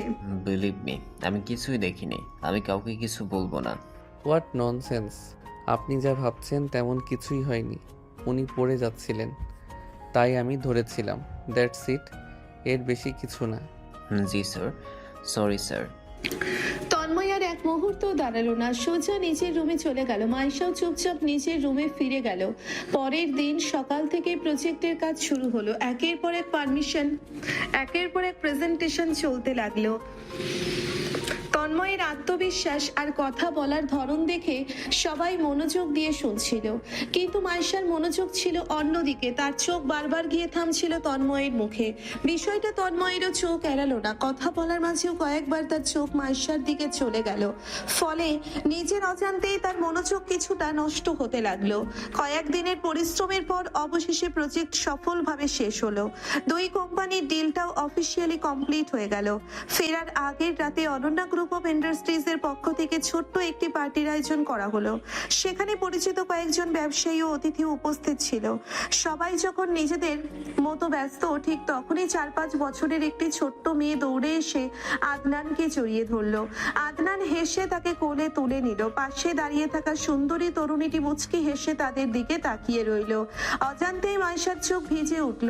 কেন কষ্ট হচ্ছে সে নিজেও জানে না। চুপচাপ পার্টি থেকে বেরিয়ে যেতে লাগলো, কিন্তু তার চলে যাওয়াটা তন্ময়ের চোখ এড়ালো না। সে ছোট্ট মেয়েটিকে ওই আয়রার কোলে দিয়ে দ্রুত মাইশার পেছনে হাঁটতে শুরু করলো। পার্টি হল থেকে একটু দূরে যেতেই কয়েকজন মাতাল বিদেশি যুবক মাইশার পথ আটকে দাঁড়ালো। তারা অদ্ভুত ভাষায় কথা বলতে বলতে তার খুব কাছে চলে আসছিল। মাইশা ভয় পেয়ে কয়েক পা পিছিয়ে গেল। ঠিক তখনই পেছন থেকে পরিচিত একটি কণ্ঠ ভেসে এলো। বেবি এখানে দাঁড়িয়ে আছো কেন? বলেই কোনো সুযোগ না দিয়ে তন্ময় আলতো করে মাইশার কাঁধে হাত রাখলো। বিষয়টা দেখে ছেলেগুলো একে অপরের দিকে তাকিয়ে সবাই সেখান থেকে সরে গেল। মাইশা দীর্ঘশ্বাস ফেললো। Thank you. আমি শুধু একজন সহকর্মী হিসেবে আমার দায়িত্ব পালন করেছি। কথাটা বললেও কেন যেন তার কণ্ঠে লুকিয়েছিল অন্যরকম এক অনুভূতি। তন্ময় নিজেই মাইশাকে নিরাপদে হোটেল পর্যন্ত পৌঁছে দিল। রেস্ট নিন, আগামীকাল সকালে আমাদের বাংলাদেশে ফিরতে হবে। Good night. পরের দিন খুব ভোরেই সবাই বাংলাদেশে ফেরার জন্য এয়ারপোর্টে পৌঁছে গেল। কিছুক্ষণ পর সবাই প্লেনে উঠে বসলো। প্রায় 5 ঘন্টার যাত্রা শেষে তারা বাংলাদেশে পৌঁছে গেল। বাড়িতে ফিরেই মাইশা নিজের রুমে গিয়ে দরজা বন্ধ করে দিল। ড্রেসিং টেবিলের সামনে বসে আয়নায় নিজের মুখটার দিকে তাকিয়ে রইল। আজকাল নিজেকেই তার অচেনা লাগে। আয়নায় নিজের ভেজা চোখের দিকে তাকিয়ে গড়িয়ে পড়া অশ্রুটা আগুনের ডগায় মুছে ধীরে ধীরে বলতে লাগলো। অপেক্ষা করতে করতে একদিন হয়তো অভ্যাস হয়ে যাবে। শুধু তুমি ফিরবে না, এই সত্যিটা মানতে পারবো না। তোমার আসার অপেক্ষায় আজও দরজা খুলে রাখি। শুধু তুমি জানো না কত রাত তোমার আশায় কেটে যায়। অপেক্ষারও বোধহয় একটা ক্লান্তি আছে, তবুও মনটা তোমার জন্য অপেক্ষা করা ছাড়ে না। তুমি আসবে কিনা জানি না, তবুও প্রতিদিন মনে হয় আজ হয়তো তুমি আসবে। কিছু অপেক্ষা শেষ হয় না, শুধু মানুষটা একদিন অপেক্ষা করতে করতে নীরব হয়ে যায়। তোমার ফেরার আশাটুকু এখনো বুকে বেঁচে আছে। হয়তো সেই আশাটুকুই আমার সবচেয়ে বড় কষ্ট। তুমি ফিরবে না জেনেও অপেক্ষা করি, কারণ মনকে বোঝানো যায়, ভালোবাসাকে নয়। দেখতে দেখতে আরো একটি বছর কেটে গেল। এই একটি বছরে মাইশার জীবনে অনেক কিছুই বদলে গেছে। বাবা এখন অনেকটাই সুস্থ, কোমা থেকে ফিরে এসেছেন অনেক আগেই। 5 দিন পর ওনাকে বাড়ি নেওয়া হবে। পাপা, আর কয়েকটা দিন, তারপর আপনাকে বাসায় নিয়ে যাব। আমরা আবার আগের মতো একসাথে থাকবো। ইনশাল্লাহ মা, আর তুইও একটু নিজের খেয়াল রাখিস। তোর চোখের নিচে কালি পড়ে গেছে। আমি একদম ঠিক আছি। বাবার কাছ থেকে বিদায় নিয়ে ধীরে ধীরে কেবিনের বাইরে বেরিয়ে এলো সে। করিডোর দিয়ে হাঁটতে হাঁটতে হঠাৎ তার পা যেন মেঝেতেই আটকে গেল। কিছুটা দূরে একজন পরিচিত মানুষ ধীরে ধীরে হেঁটে আসছে। না হাঁটছে না, কষ্ট করে পা টেনে টেনে এগিয়ে আসছে। এক হাতে লাঠি, অন্য পাশে এক পার্টির সেই সুন্দরী মেয়ে তাকে ধরে রেখেছে। মাইশার বুকটা ধক করে উঠল, চোখ বড় বড় হয়ে গেল। আদনান। সে আর এক মুহূর্তও দাঁড়িয়ে থাকতে পারলো না, দ্রুত তাদের সামনে গিয়ে দাঁড়ালো। 3 জনই কয়েক সেকেন্ড একে অপরের দিকে তাকিয়ে রইল। মিস্টার আদনান, আপনার কি হয়েছে? আদনান কিছু বলার আগেই পাশে থাকা মেয়েটি শান্ত গলায় বলল, একটা অ্যাক্সিডেন্ট হয়েছিল, এখন অনেকটাই ভালো। সে ভ্রুকুচকে তাকালো। কিন্তু আজ সকালেই তো আপনার সঙ্গে আমার মিটিং ছিল, আপনি তো একদম সুস্থ ছিলেন। আদনান এক মুহূর্ত চুপ করে থেকে মৃদু হেসে বলল, তোমার সঙ্গে দেখা হওয়ার পরই একটু সমস্যা হয়েছে। ডোন্ট ওয়ারি, আই অ্যাম ওকে। কথাগুলো শুনে মাইশার মনে অদ্ভুত একটা সন্দেহ জেগে উঠল। এই মানুষটার কণ্ঠস্বর, চোখের চাহনি, কথা বলার ভঙ্গি কেমন যেন আলাদা। সে কিছু বলতে গিয়েও থেমে গেল। তারা দুজন ধীরে ধীরে লিফটের দিকে চলে গেল। মাইশাও নিচে নামতে লাগলো, কিন্তু হাসপাতালের গেটের কাছে পৌঁছতেই আবারও সে জমে গেল। একটি কালো রঙের গাড়ির দরজা খুলে একজন যুবক উঠে বসলো। এক ঝলক মুখটা দেখেই মাইশার নিঃশ্বাস বন্ধ হয়ে গেল। এ তো আদনান, একদম সুস্থ, একদম স্বাভাবিক। গাড়িটা মুহূর্তেই হাসপাতাল ছেড়ে চলে গেল। মাইশার মাথা ঝিমঝিম করতে লাগলো। তাহলে উপরে যাকে দেখলাম সে কে? না, এবার সত্যিটা জানতে হবেই। সে দৌড়ে আবার হাসপাতালের ভেতরে ঢুকে গেল। সোজা রিসেপশনের সামনে গিয়ে দাঁড়ালো। শ্বাস নিতে কষ্ট হচ্ছে তার। এক্সকিউজ মি, এখানে কি আদনান নামে কোনো পেশেন্ট ভর্তি আছেন? জি ম্যাম, রুম নং 102। উনি প্রায় 5 মাস ধরে এখানে ভর্তি আছেন। একটা ভয়াবহ রোড অ্যাক্সিডেন্টে ওনার পায়ে গুরুতর আঘাত লাগে, এখন চিকিৎসা চলছে। মাইশার হাত পা ঠান্ডা হয়ে গেল। সে দৌড়ে 102 নম্বর কেবিনের সামনে এসে দাঁড়ালো। দরজাটা আধ খোলা। ভেতরে তাকিয়ে সে দেখলো সেই মেয়েটি নিজের হাতে আদনানকে খাইয়ে দিচ্ছে। মাইশা ধীরে ধীরে ভেতরে ঢুকতেই দুজনেই অবাক হয়ে তাকালো। ঘরটা নিস্তব্ধ। প্লিজ আর লুকাবেন না। আপনি যদি সত্যি আদনান হন তাহলে একটু আগে নিচে যাকে দেখলাম সে কে? আমি সত্যিটা জানতে চাই। আজ আর কোনো মিথ্যা শুনবো না। আয়রা দীর্ঘশ্বাস ফেললো। আদনান চোখ বন্ধ করে রইল। কিছুক্ষণ নীরবতার পর আয়রা ধীরে ধীরে বলল, তোমার সামনে যে বসে আছে সেই আসল আদনান, আমার স্বামী। আর আজ নিচে যাকে দেখেছ সে তোমার স্বামী তন্ময়। কথাটা শুনেই মাইশার হাত থেকে ব্যাগটা মেঝেতে পড়ে গেল। তার চোখ ঝাপসা হয়ে এলো, ঠোঁট কাঁপছে, কথা বের হচ্ছে না, শুধু চোখ দিয়ে অনবরত জল গড়িয়ে পড়ছে। তাহলে সে বেঁচে আছে? হ্যাঁ, সে বেঁচে আছে আর তোমাকে খুব ভালোবাসে, কিন্তু নিজের পরিচয়ে তোমার সামনে দাঁড়াতে চেয়েছিল। তোমার সামনে একজন সফল মানুষ হয়ে ফিরতে চেয়েছিল, তাই সে নিজের ভাইয়ের পরিচয় নিয়েছে। ভাই মানে? তন্ময় আর আদনান ওরা যমজ ভাই। মাইশা যেন পুরো পৃথিবীটাই ভুলে গেল। একটার পর একটা রহস্য খুলছে, কিন্তু সে কিছুই বিশ্বাস করতে পারছে না। কিন্তু তন্ময়ের তো কোনো ভাই নেই, আমি কখনো শুনিনি। হয়তো তুমি জানো না, তবে তোমার ফ্যামিলির প্রায় সবাই জানে। যেদিন তুমি তাকে অপমান করে বের করে দিয়েছিলে সেদিনই ভাগ্য ওকে ওর নিজের ভাইয়ের কাছে নিয়ে যায়। সেখান থেকেই শুরু হয় নতুন যুদ্ধ, নতুন জীবন, নতুন পরিচয়। আজ যে তন্ময়কে তুমি খুঁজে বেড়াচ্ছ তার সফল হওয়ার পেছনে তোমার অপমানও একটা কারণ। সে জেদ করেছিল একদিন তোমার সামনে মাথা উঁচু করে দাঁড়াবেই। মাইশা হাউমাউ করে কেঁদে ফেললো। আমি তাকে খুব কষ্ট দিয়েছি, খুব। কিন্তু বিশ্বাস করুন, আজও আমি শুধু তাকেই ভালোবাসি। আজও প্রতিদিন প্রতিটা মুহূর্তে আমি শুধু আমার তন্ময়কেই খুঁজি। একটা কথা রাখবেন? বলুন। তন্ময়কে বুঝতে দেবেন না যে আমি সব সত্যি জেনে গেছি। আমি কথা দিচ্ছি আমি কিছুই প্রকাশ করব না। চোখের জল মুছে ধীরে ধীরে কেবিন থেকে বেরিয়ে গেল মাইশা। শহরের অভিজাত একটি কফি শপের এক কোণে জানালার পাশে বসেছিল তন্ময়, যে এখনো নিজের স্ত্রীকে নিঃস্বার্থভাবে ভালোবাসে। তার সামনে ধোয়া ওঠা এক কাপ ব্ল্যাক কফি, হাতে ছোট্ট একটি ওয়ালেট। ধীরে ধীরে ওয়ালেটটা খুলে ভেতর থেকে একটা ছবি বের করলো। ছবিটাতে মাইশা হাসছে। ছবিটার দিকে একদৃষ্টিতে তাকিয়ে তন্ময়ের ঠোঁটের কোণে অজান্তেই একটি মৃদু হাসি ফুটে উঠল। বিশ্বাস করো বউ, আমি তোমাকে এতটা কষ্ট দিতে চাই না, কিন্তু তোমাকে এটা বুঝতে হবে যে তুমি সত্যি আমাকে ভালোবাসো কিনা, নাকি শুধু অপরাধ বোধ থেকেই আমাকে খুঁজে বেড়াচ্ছ। আমি চাই তুমি নিজের মন থেকে আমাকে স্বামী হিসেবে গ্রহণ করো, রেসপেক্ট করো, ভালোবাসো, বাধ্য হয়ে নয়, নিজের ইচ্ছায়। ছবিটার ওপর আলতো করে হাত বুলিয়ে আবার ওয়ালেটে রাখতে যাবে, ঠিক তখনই তার চোখ হঠাৎ কফি শপের কাচের দরজার দিকে পড়ল। পর মুহূর্তেই তার মুখের হাসিটা মিলিয়ে গেল। ভেতরে ঢুকছে মাইশা, কিন্তু সে একা নয়, তার সঙ্গে একজন সুদর্শন যুবক। দুজনেই হাসতে হাসতে ভেতরে প্রবেশ করলো। তন্ময় অজান্তেই চেয়ারের হাতলটা শক্ত করে চেপে ধরলো। তার দৃষ্টি আর এক মুহূর্তের জন্যেও মাইশার ওপর থেকে সরল না। ওরা এসে ঠিক তার সামনের দিকের একটি টেবিলে বসলো। ছেলেটা খুব স্বাভাবিকভাবে মাইশার দিকে ঝুঁকে কথা বলছে। মাইশাও মাঝে মাঝে হেসে উঠছে। ওয়েটার এসে কফি দিয়ে যেতেই ছেলেটা কাপটা এগিয়ে দিল মাইশার দিকে। কিছুক্ষণ পর মাইশার মুখের সামনে উড়ে আসা চুলগুলো খুব যত্ন করে কানের পাশে সরিয়ে দিল সে।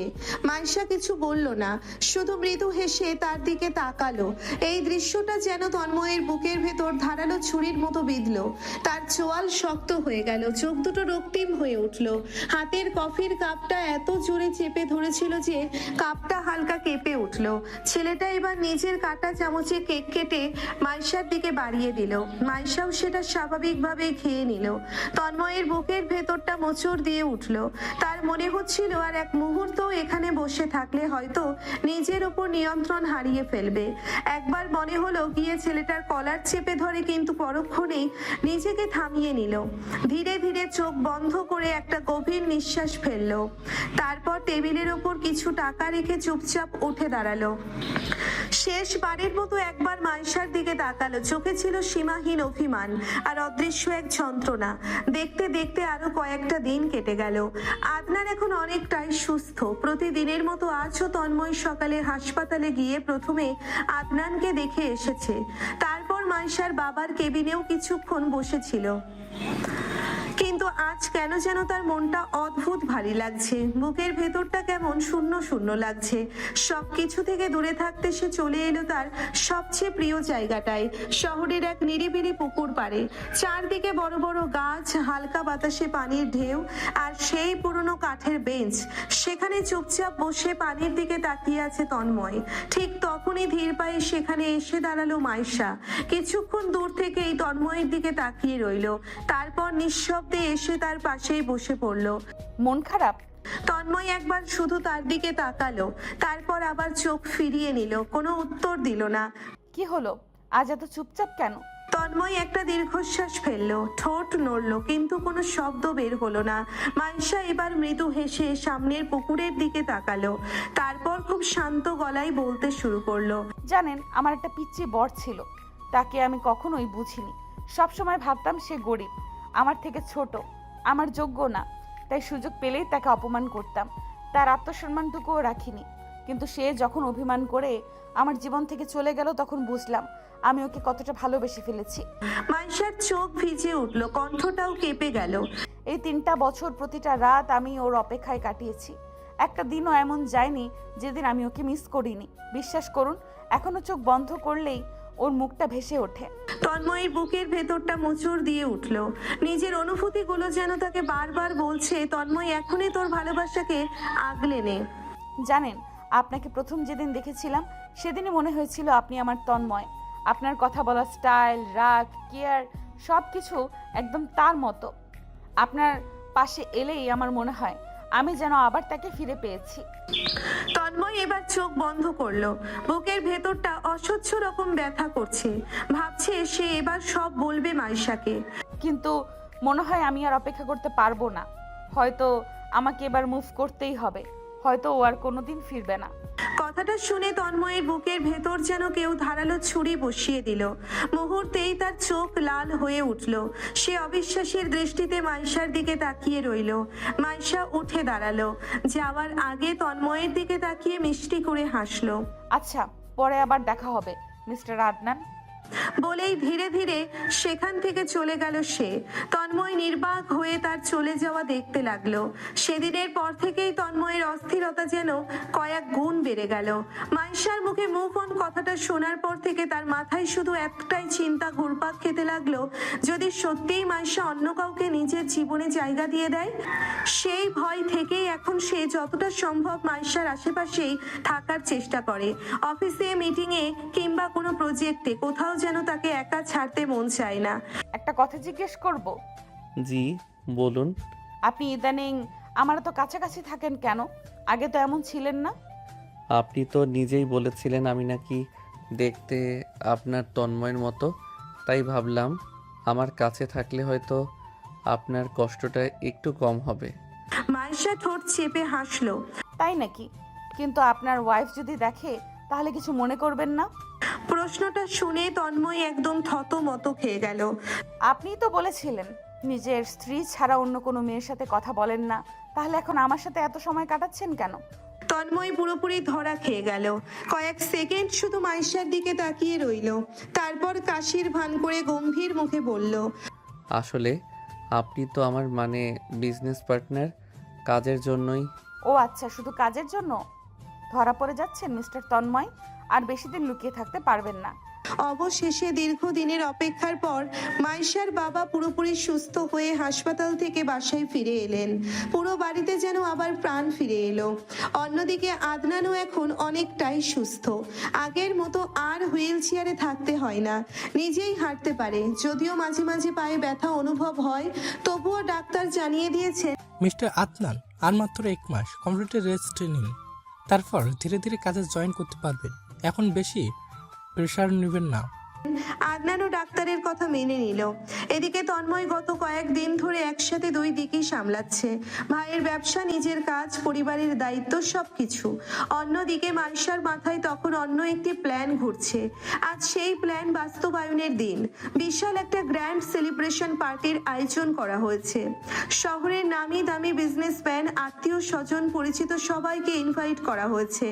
বাড়ির চারিপাশ আলোয় ঝলমল করছে, হালকা মিউজিক বাজছে, সবাই গল্প করছে, হাসছে, খাবার খাচ্ছে। তন্ময়ও এসেছে, তার পাশে আয়রা আর ছোট্ট আনায়া। সবাই একসাথে হালকা নাস্তা করলো। কিছুক্ষণ পর শুরু হলো কাপল ডান্স। ধীরে ধীরে সবাই নিজেদের পার্টনারকে নিয়ে ডান্স ফ্লোরে চলে গেল। তন্ময়ের চোখ তখন খুঁজছে মাইশাকে। হঠাৎই তার চোখ গেল সিঁড়ির দিকে। ধীরে ধীরে সিঁড়ি বেয়ে নিচে নামতে শুরু করলো মাইশা। আজ তার পরনে সেই লাল শাড়িটাই, যেটা একদিন তন্ময় নিজের সামান্য উপার্জনের টাকা দিয়ে অনেক যত্ন করে কিনে এনে বলেছিল, একদিন লাল শাড়ি পরে এসো বউ, আমি চুপচাপ বসে শুধু তোমাকেই দেখব। কিন্তু সেদিন মাইশা সেই শাড়িটা ছুঁড়ে ফেলে দিয়ে তাকে অপমান করেছিল। আর আজ ঠিক সেই শাড়িটাই নিজের সমস্ত ভালোবাসা দিয়ে জড়িয়ে নিয়েছে সে।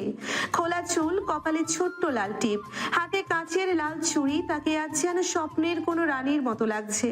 তন্ময় এক দৃষ্টিতে তাকিয়ে রইল। তার চোখ যেন আর ফিরতেই চাইছে না। সে বিশ্বাসই করতে পারছে না যে শাড়িটা একদিন অবহেলায় মাটিতে পড়েছিল, আজ সেটাই তার ভালোবাসার মানুষের গায়ে। তার বুকের ভেতরটা কেমন যেন হু হু করে উঠল, চোখ দুটো অজান্তেই ভিজে এলো। সে আস্তে করে বিড়বিড় করে বলল, আজ আমার স্বপ্নটা সত্যি হলো বউ, সত্যি লাল রংটা তোমার রূপের কাছে হার মেনে গেছে। এদিকে মাইশা ধীরে ধীরে শেষ সিঁড়িটা নেমে তন্ময়ের সামনে এসে দাঁড়ালো। সিঁড়িটা নেমে তন্ময়ের সামনে এসে দাঁড়ালো। লাজুক চোখে একবার তাকিয়ে আবার মাথা নিচু করে ফেললো। তারপর মৃদুস্বরে বলল, ভাবি, আয়ানাকে দিন না, আমি মাম্মামের কাছে রেখে আসছি, আপনারা একটু এনজয় করুন। আয়রা হালকা অপ্রস্তুত হয়ে গেল। মাইশা আয়রাকে চোখ মারতেই আয়রা বুঝে গেল। তারপর সে হেসে শুধু মাথা নাড়লো। তন্ময় কিছু বলল না। মাইশা আনায়াকে কোলে নিয়ে নিজের বাবা মায়ের কাছে দিয়ে আবার ফিরে এলো। ঠিক তখনই এক সুদর্শন যুবক এগিয়ে এসে হাত বাড়িয়ে দিল। মায়। মাইশা এক সেকেন্ড তন্ময়ের দিকে তাকালো, তারপর ইচ্ছে করেই ছেলেটার হাত ধরে ডান্স ফ্লোরে চলে গেল। তন্ময়ের চোখের সামনে দুজন একসাথে ডান্স করছে। একসময় ছেলেটা মাইশার মুখের সামনে পড়ে থাকা চুলগুলো আলতো করে সরিয়ে দিল। মাইশাও কিছু বলল না, বরং হালকা হাসলো। এই দৃশ্যটা দেখেই তন্ময়ের ভেতরের সমস্ত ধৈর্য যেন ভেঙে গেল। তার চোয়াল শক্ত হয়ে উঠল, হাতের মুঠো শক্ত হয়ে গেল, চোখ দুটো রক্তিম হয়ে উঠেছে। মনে হচ্ছিল আর এক মুহূর্তও সে এই দৃশ্য সহ্য করতে পারবে না। পরের মুহূর্তেই যখন দেখলো ছেলেটা মাইশার কোমরে হাত রাখতে যাচ্ছে, তখন আর নিজেকে আটকাতে পারলো না। ঝড়ের গতিতে সামনে গিয়ে মাইশার হাত টেনে নিজের দিকে এনে মাইশার গালে একটা জোরালো থাপ্পড় বসিয়ে দিল। পুরো হল মুহূর্তের মধ্যে নিস্তব্ধ হয়ে গেল। মিউজিক থেমে গেল। সবার চোখ বিস্ময়ে বড় হয়ে গেছে। কেউ একটা শব্দও করতে পারছে না। মাইশা শুধু হতভম্ব হয়ে তন্ময়ের দিকে তাকিয়ে রইল। তোমার হাজবেন্ড আছে, অথচ তুমি অন্য একটা ছেলের সঙ্গে এভাবে সময় কাটাচ্ছ, তোমার লজ্জা করে না? সে তো আমার কাছে নেই। কোথায় আছে, বেঁচে আছে নাকি নেই, আমি কিছুই জানি না। আমি কিভাবে সারা জীবন তার অপেক্ষায় থাকবো? আমারও তো জীবন আছে, আমারও তো একদিন মুভ অন করতে হবে। Move on? তোমার উচিত ছিল তার জন্য অপেক্ষা করা। যদি কোনো দিন সে ফিরে আসে, তখন তাকে কি জবাব দেবে? এত সহজে অন্য একজনকে নিজের জীবনে জায়গা দিয়ে দিলে? মাইশা চুপ করে তন্ময়ের দিকে তাকিয়ে রইল। মনে মনে বলল, এত কিছু করার পরও তুমি একবারও বলছো না যে তুমি তন্ময়? আমি তো সবকিছু করেছি শুধু তোমার মুখ থেকে একটা কথা শোনার জন্য, আমি তোমার তন্ময়। তোমার ভাই এখন সুস্থ, তবুও তুমি কেন সত্যিটা স্বীকার করছো না? তোমাদের মতো মেয়েদের জন্যই হয়তো ছেলেরা বিশ্বাস করতে ভয় পায়। বিয়ের পরও একজনকে নিয়ে থাকতে পারো না, আরও কাউকে দরকার হয়, তাই না? তন্ময়ের কণ্ঠে অভিমান স্পষ্ট ছিল, কিন্তু মাইশা আর চুপ করে থাকতে পারলো না। সে ধীরে ধীরে তন্ময়ের সামনে গিয়ে দাঁড়ালো। তুমি কি ভেবেছো আমি কিছু জানি না? তুমি তন্ময়, এটা আমি জানি। আমি তোমাকে চিনতে ভুল করতে পারি, কিন্তু আমার মন তোমাকে চিনতে ভুল করেনি। মাইশা, না, আজ আমাকে বলতে দাও। এতদিন তুমি বলনি, তাই আজ আমি বলবো। মাইশার চোখ বেয়ে অশ্রু গড়িয়ে পড়ল। সেদিন হসপিটালে আদনান ভাইয়ার ভাবির সঙ্গে আমার দেখা হয়েছিল। সেদিনে আমি সব সত্যি জেনে গিয়েছিলাম। আর এতদিন যে ছেলেটাকে আমার সঙ্গে দেখেছো সে আমার বেস্ট ফ্রেন্ড। আমরা ইচ্ছে করে এসব করেছি, শুধু দেখতে চেয়েছি তুমি সত্যিই আমাকে নিয়ে এখনো কিছু অনুভব করো কিনা। কিন্তু তুমি একবারও বললে না তুমি তন্ময়। তুমি বুঝতে পারছো তোমার এত কাছে থেকেও তোমাকে নিজের মানুষ বলে ডাকতে না পারাটা আমার কতটা কষ্টের। তাহলে এতদিন আমাকে পরীক্ষা করছিলে? মাইশা চোখের পানি মুছে আবার বলল, আমি মানছি আমার ভুল হয়েছে। সেদিন তোমাকে আমি মেনে নিতে পারিনি। তুমি আমার থেকে ছোট ছিলে। আমি ভেবেছিলাম তোমাকে বিয়ে করা আমার জীবনের সবচেয়ে বড় ভুল। আমার অহংকার আমাকে অন্ধ করে দিয়েছিল। কিন্তু তুমি চলে যাওয়ার পর বুঝেছি ভুলটা বিয়ে ছিল না, ভুলটা ছিল তোমাকে না বোঝা। তুমি জানো তুমি চলে যাওয়ার পর প্রতিটা দিন আমি তোমাকে মিস করেছি, প্রতিটা রাত তোমার কথা ভেবেছি। যতবার তোমার মতো কাউকে দেখেছি ততবার মনে হয়েছে হয়তো তুমি ফিরে এসেছো। তন্ময় মাথা নিচু করে দাঁড়িয়ে রইল, তার চোখের কোণে অশ্রু জমে উঠল। আমি তোমাকে কয়েক মাস কষ্ট দিয়েছিলাম আর তুমি আমাকে কয়েকটা বছর ধরে দূরে রেখেছো। বলো আমার কি শাস্তি এখনো শেষ হয়নি? আমি তোমাকে ভালোবাসি তন্ময়, খুব ভালোবাসি। এবার আর তোমাকে হারাতে চাই না। তন্ময়, অনেক হয়েছে। মেয়েটা সত্যি তোমাকে ভালোবাসে। আয়রা ধীরে ধীরে তাদের কাছে এসে দাঁড়ালো। যেদিন থেকে শুনেছে আদনান হাসপাতালে, সেদিন থেকে প্রতিদিন মা এসে আমাদের জন্য খাবার রান্না করে নিয়ে এসেছে। প্রতিদিন হাসপাতালে এসেছে, তোমার ভাইয়াকে দেখেছে, আমাদের খোঁজ নিয়েছে। নিজের অজান্তেই সে তোমার জন্য কত কিছুই করছে। তুমি হয়তো তার অর্ধেকও জানো না। তুমি তাকে শাস্তি দিতে গিয়ে নিজেও তো কষ্ট পাচ্ছ। তাহলে আর কতদিন? ভালোবাসা যদি সত্য হয় তাহলে পুরনো কষ্টগুলো ছেড়ে দাও। তন্ময় কোনো উত্তর দিল না, শুধু মাথা নিচু করে দাঁড়িয়ে রইল। তারপর চোখের কোণ থেকে দুফোঁটা অশ্রু গড়িয়ে পড়ল। বিশ্বাস করো এখন আর আমি চাই না তুমি আমার যোগ্য হয়ে আমার সামনে আসো। বরং মনে হয় আমি তোমার যোগ্য নই। যে বাড়িতে আমি এতদিন থেকেছি, যে কোম্পানি নিয়ে এত অহংকার করেছি, সব কিছু তো তোমাদের পরিবারের। অথচ সেই মানুষটাকেই আমি ছোট করেছি। তুমি চাইলেই আমাকে অনেক কথা বলতে পারতে, কিন্তু তুমি কিছু বলনি। সেই অনুতাপ আমি আজও বয়ে বেড়াচ্ছি। প্লিজ এবার আমাকে ক্ষমা করে দাও আর একবার নিজের মানুষ হিসেবে আমাকে গ্রহণ করো। মাইশার শেষ কথাটুকু শুনে তন্ময় আর নিজেকে শক্ত রাখতে পারল না। সে ধীরে ধীরে মাইশার কাছে এগিয়ে গেল। আমিও তোমাকে ভীষণ ভালোবাসি মাইশা। এই 3টা বছর আমিও শান্তিতে ছিলাম না। একটা রাতও তোমাকে না ভেবে কাটেনি। তোমাকে ভুলে থাকার অভিনয় করেছি, কিন্তু তোমাকে কখনো ভুলতে পারিনি। সেদিন তুমি আমাকে যেভাবে অপমান করেছিলে সেটা খুব কষ্ট দিয়েছিল। তাই তোমার সামনে ফিরে আসার সাহস পাইনি। ভেবেছিলাম নিজেকে এমন একটা জায়গায় নিয়ে যাব যেখানে আর কেউ আমাকে ছোট করতে পারবে না। আমি তোমাকে ভালোবাসতাম, এখনও ভালোবাসি। বিয়ের আগেই যখন শুনেছিলাম বাবা তোমার সঙ্গে আমার বিয়ে ঠিক করে গিয়েছেন, সেদিন থেকেই তোমাকে নিয়ে স্বপ্ন দেখতে শুরু করেছিলাম। ভেবেছিলাম একদিন তুমি নিজে থেকে আমার হাতটা ধরবে। মাইশার চোখ ভিজে উঠল। বউ আর কাঁদবে না, আমি তো ফিরে এসেছি। এতদিনের সব অভিমান কষ্ট সব আজকে শেষ। বিশ্বাস করো তোমাকে ছেড়ে থাকা আমার জন্য সহজ ছিল না। আমি শুধু চেয়েছিলাম তুমি নিজের ভুলটা নিজে বুঝতে পারো। আর যখন ফিরে আসবো তখন যেন তোমার মনে আমার জন্য ভালোবাসা থাকে। মাইশা আর কিছু বলতে পারল না।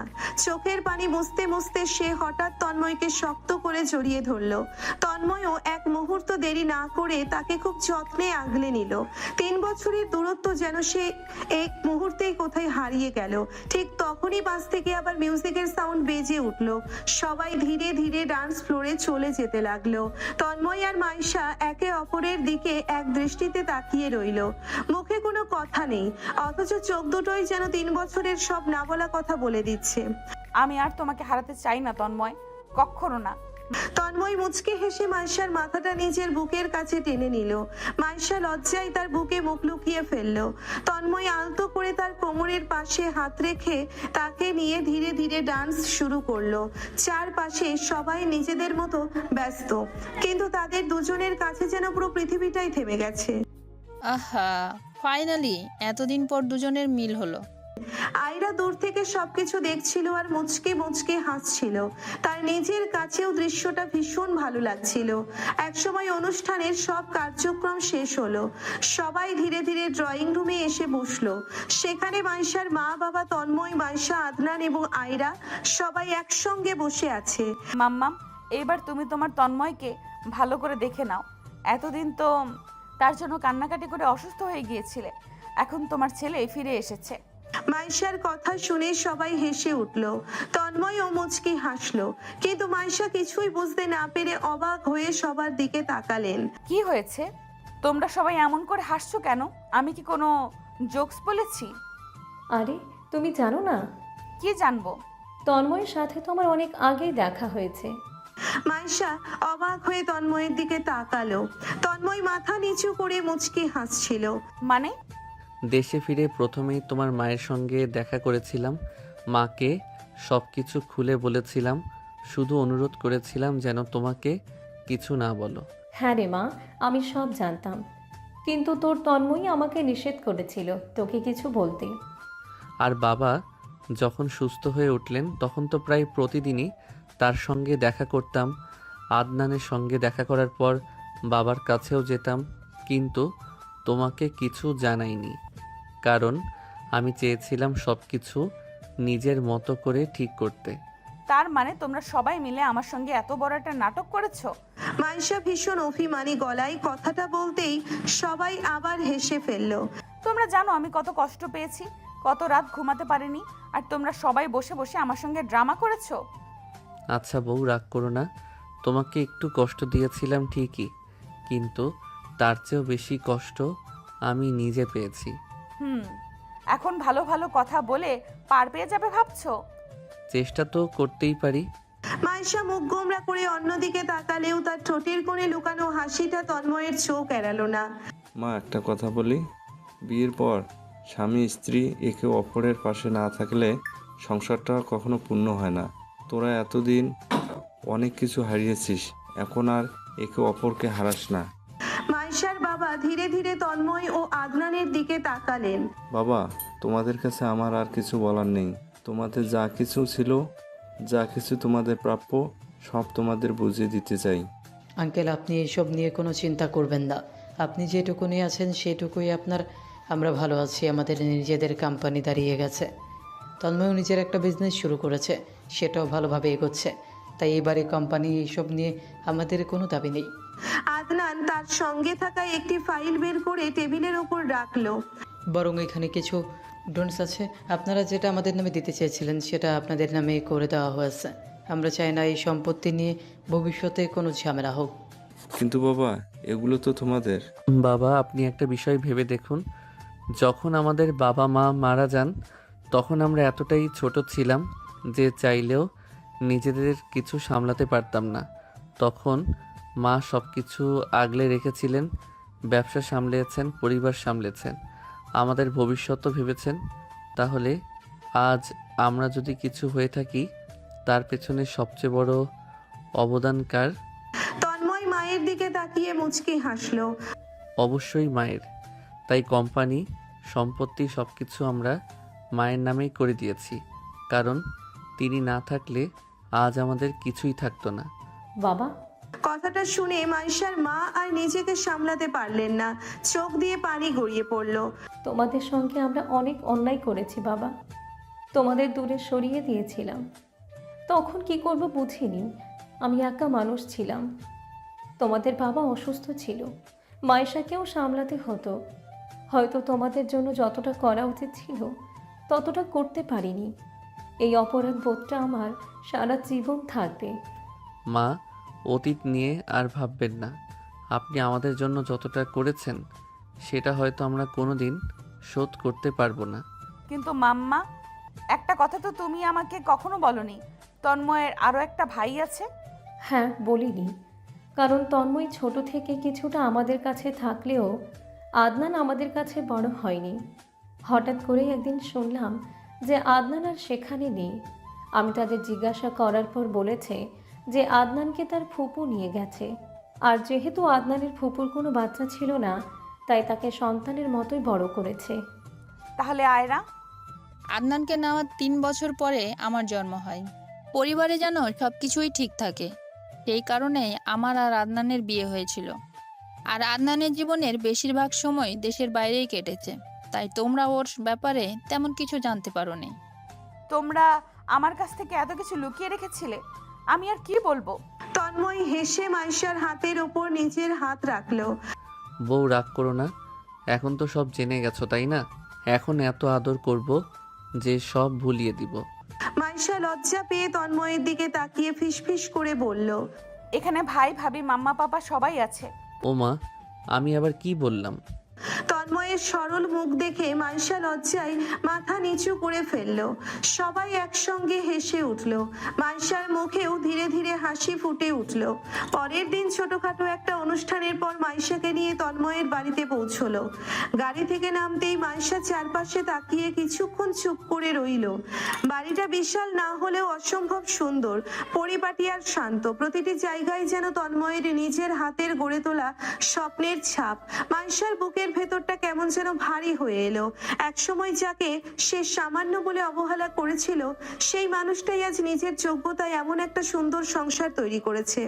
কি হলো, এভাবে তাকিয়ে আছো কেন? তুমি কি বলছো এইসব? কিছু না, শুধু ভাবছি তুমি এত কিছু কিভাবে করলে।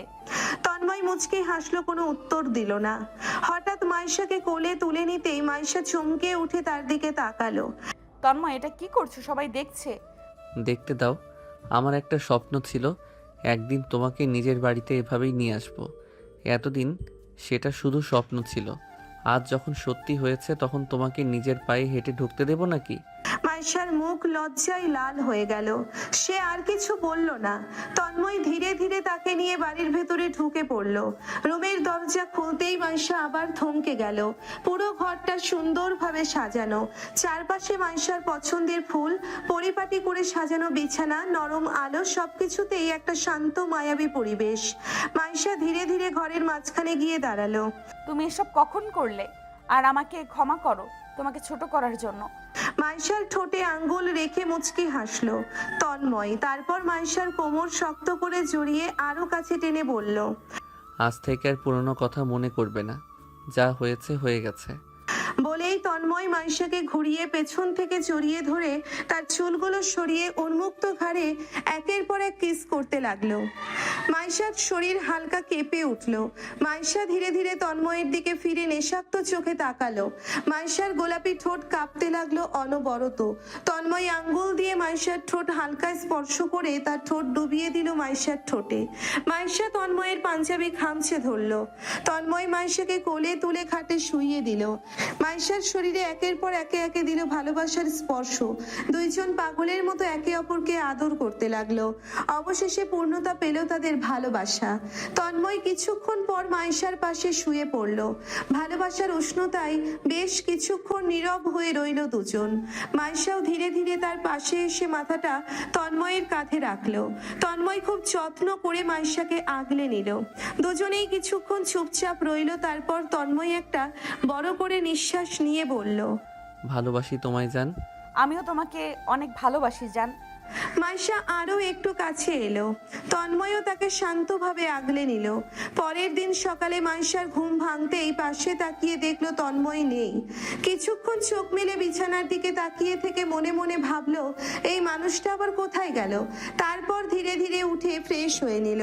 গোসল শেষে ড্রেসিং টেবিলের সামনে দাঁড়িয়ে মাথার তোয়ালে খুলতেই ভেজা চুল থেকে টুপটুপ করে পানি পড়তে লাগলো। ঠিক তখনই পেছন থেকে তন্ময় এসে তাকে জড়িয়ে ধরে মুচকি হেসে বলল, ঘুম কেমন হয়েছে বউ? ঘুমাতে দিলে কই আমায়? মাইশার কথা শুনে তন্ময় হেসে ফেলল।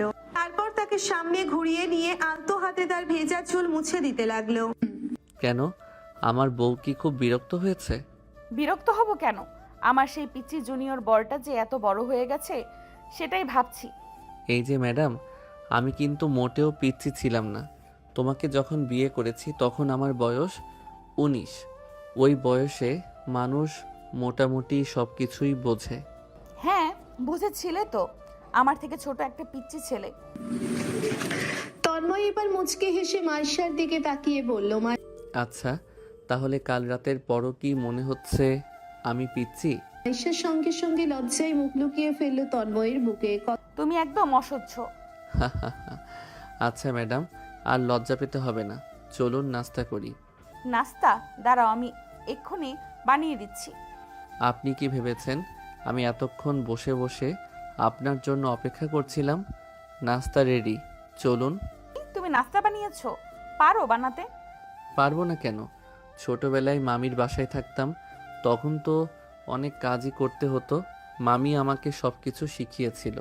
পরে একা থাকতে শুরু করার পর নিজের কাজ নিজেকেই করতে হয়েছে। সো আমার হাতের খাবার খুব খারাপ হবে না আশা করি। তাহলে তো বেশ ভালোই হলো, আমাকে আর রান্না বান্না শিখতে হবে না। আপনাকে রান্না শিখতেই হবে এমন কোনো কথা নেই। আমি আছি না, আমি রান্না করে খাওয়াবো। হয়েছে হয়েছে, নতুন তো এখন সবই বলবে। কয়েকদিন যাক, তারপর বলবে বউ এখনো নাস্তা রেডি হয়নি। আপনি কি সত্যি মনে করেন আমি আপনাকে কখনো কষ্ট দেব? তুমি তো একবার কষ্ট দিয়েছই। কথাটা শুনে তন্ময়ের মুখটা একটু গম্ভীর হয়ে গেল। সে মাইশার দিকে তাকিয়ে শান্ত গলায় বলল, সেটা তোমার ভুলের জন্য হয়েছিল, কিন্তু এখন থেকে তোমাকে ভালোবাসা আর যত্ন করতেই তো আমার সময় শেষ হয়ে যাবে। তোমাকে কষ্ট দেওয়ার সময় কোথায় পাবো বলো? মাইশা কিছুক্ষণ তন্ময়ের দিকে তাকিয়ে থেকে মুচকি হেসে বলল। তারপর দুজনেই একসঙ্গে নাস্তা করতে চলে গেল। আমি একটা কাজে একটু বের হচ্ছি, বেশি দেরি করব না।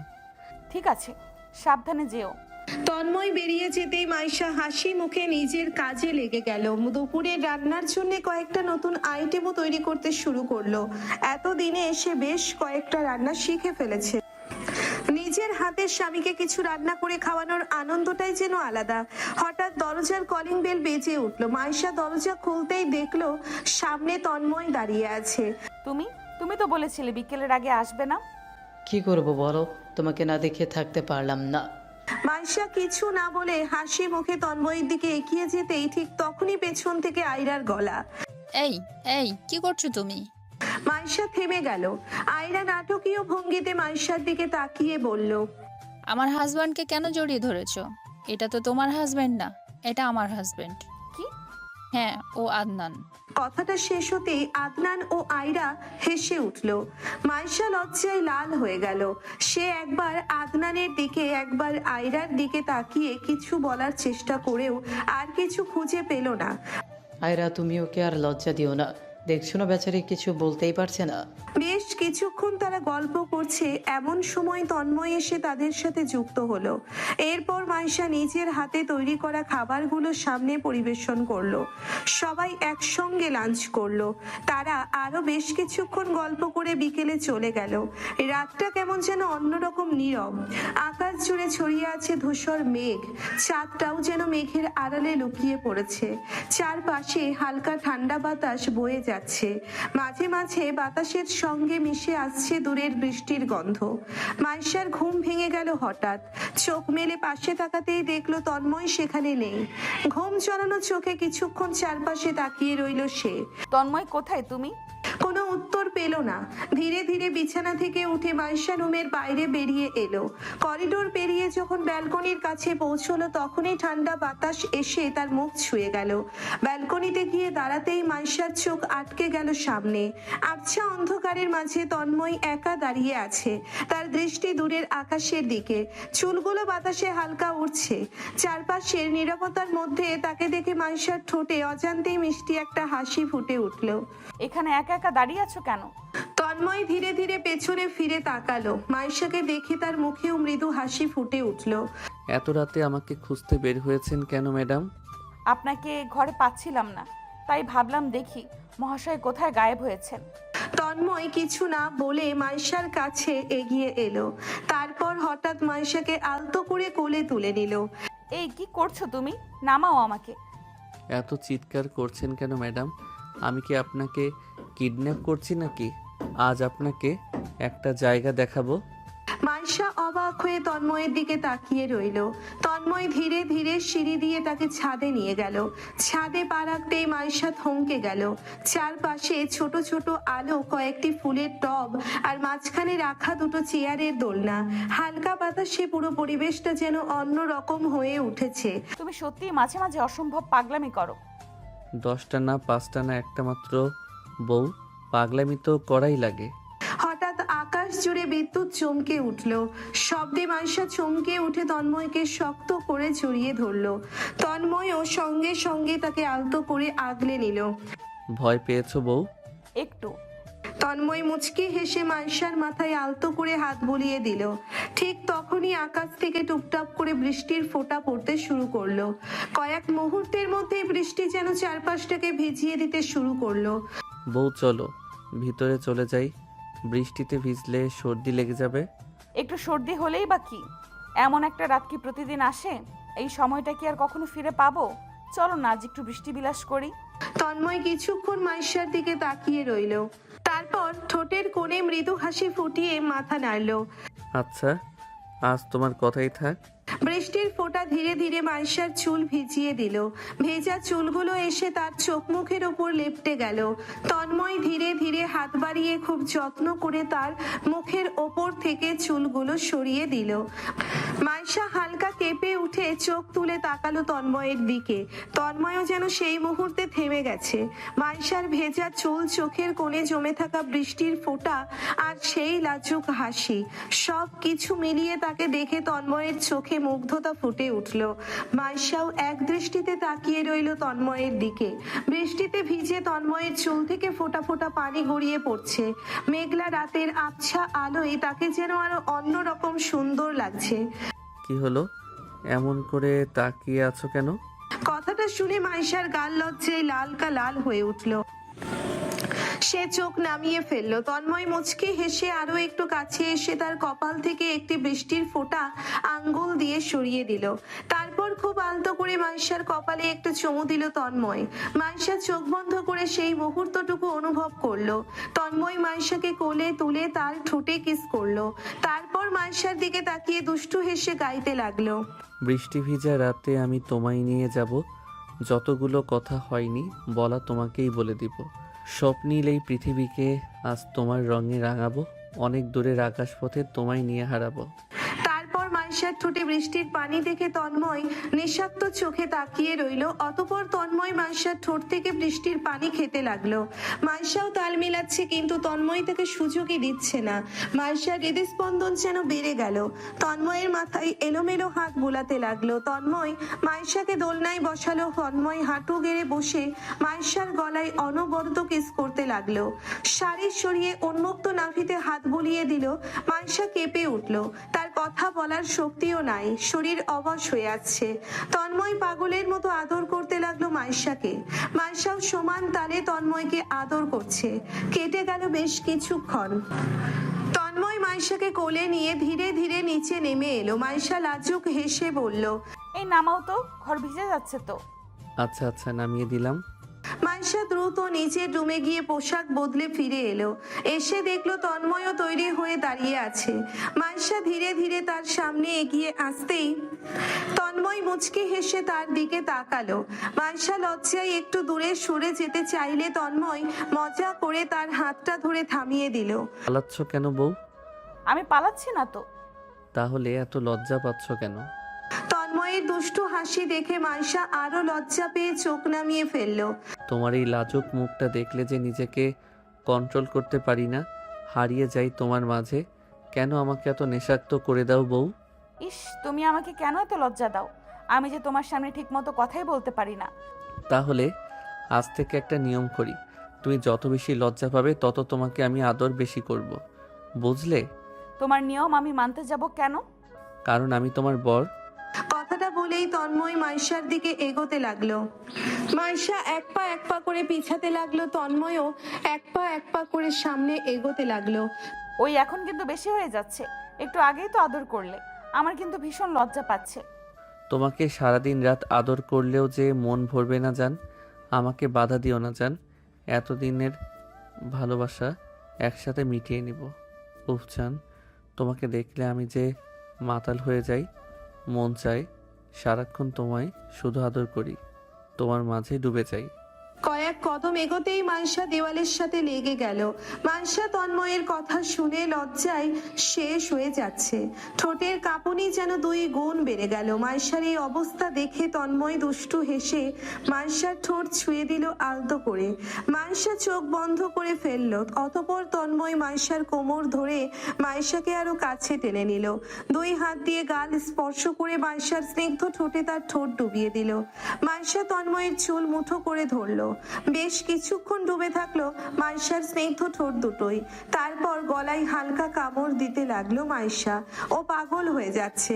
তারপর মাইশাকে কোলে তুলে খাটে নিয়ে গেল। হারিয়ে গেল তারা পবিত্র ভালোবাসার বন্ধনে। বেশ কিছুক্ষণ পর তন্ময় ক্লান্ত হয়ে শুয়ে পড়ল। মাইশা কাঁথা টেনে গায়ে জড়িয়ে নিল। তারপর উঠে ফ্রেশ হয়ে নিল। তন্ময় একদৃষ্টিতে তাকিয়ে রইল মাইশার দিকে। কি জনাব, এমনভাবে তাকিয়ে কেন আছেন? এখনো মনে হয়নি? আবার দুষ্টুমি করলে কিন্তু খবর আছে ফাজিল। তন্ময় দুষ্টু হেসে গাইতে গাইতে মাইশার এগিয়ে গেল। ও সুখের পরশ দিব তোমায়, থেকো না দূরে, শান্তি খুঁজে পাবে আমার প্রেমের আদরে। গল্পের শেষে তন্ময় মাইশা একসাথে। আর তোমরা সিঙ্গেল হয়ে শুধু অন্যের লাভ স্টোরি শুনেই যাবে, নাকি এবার নিজের গল্পের হিরো হিরোইনটাকেও খুঁজে নেবে?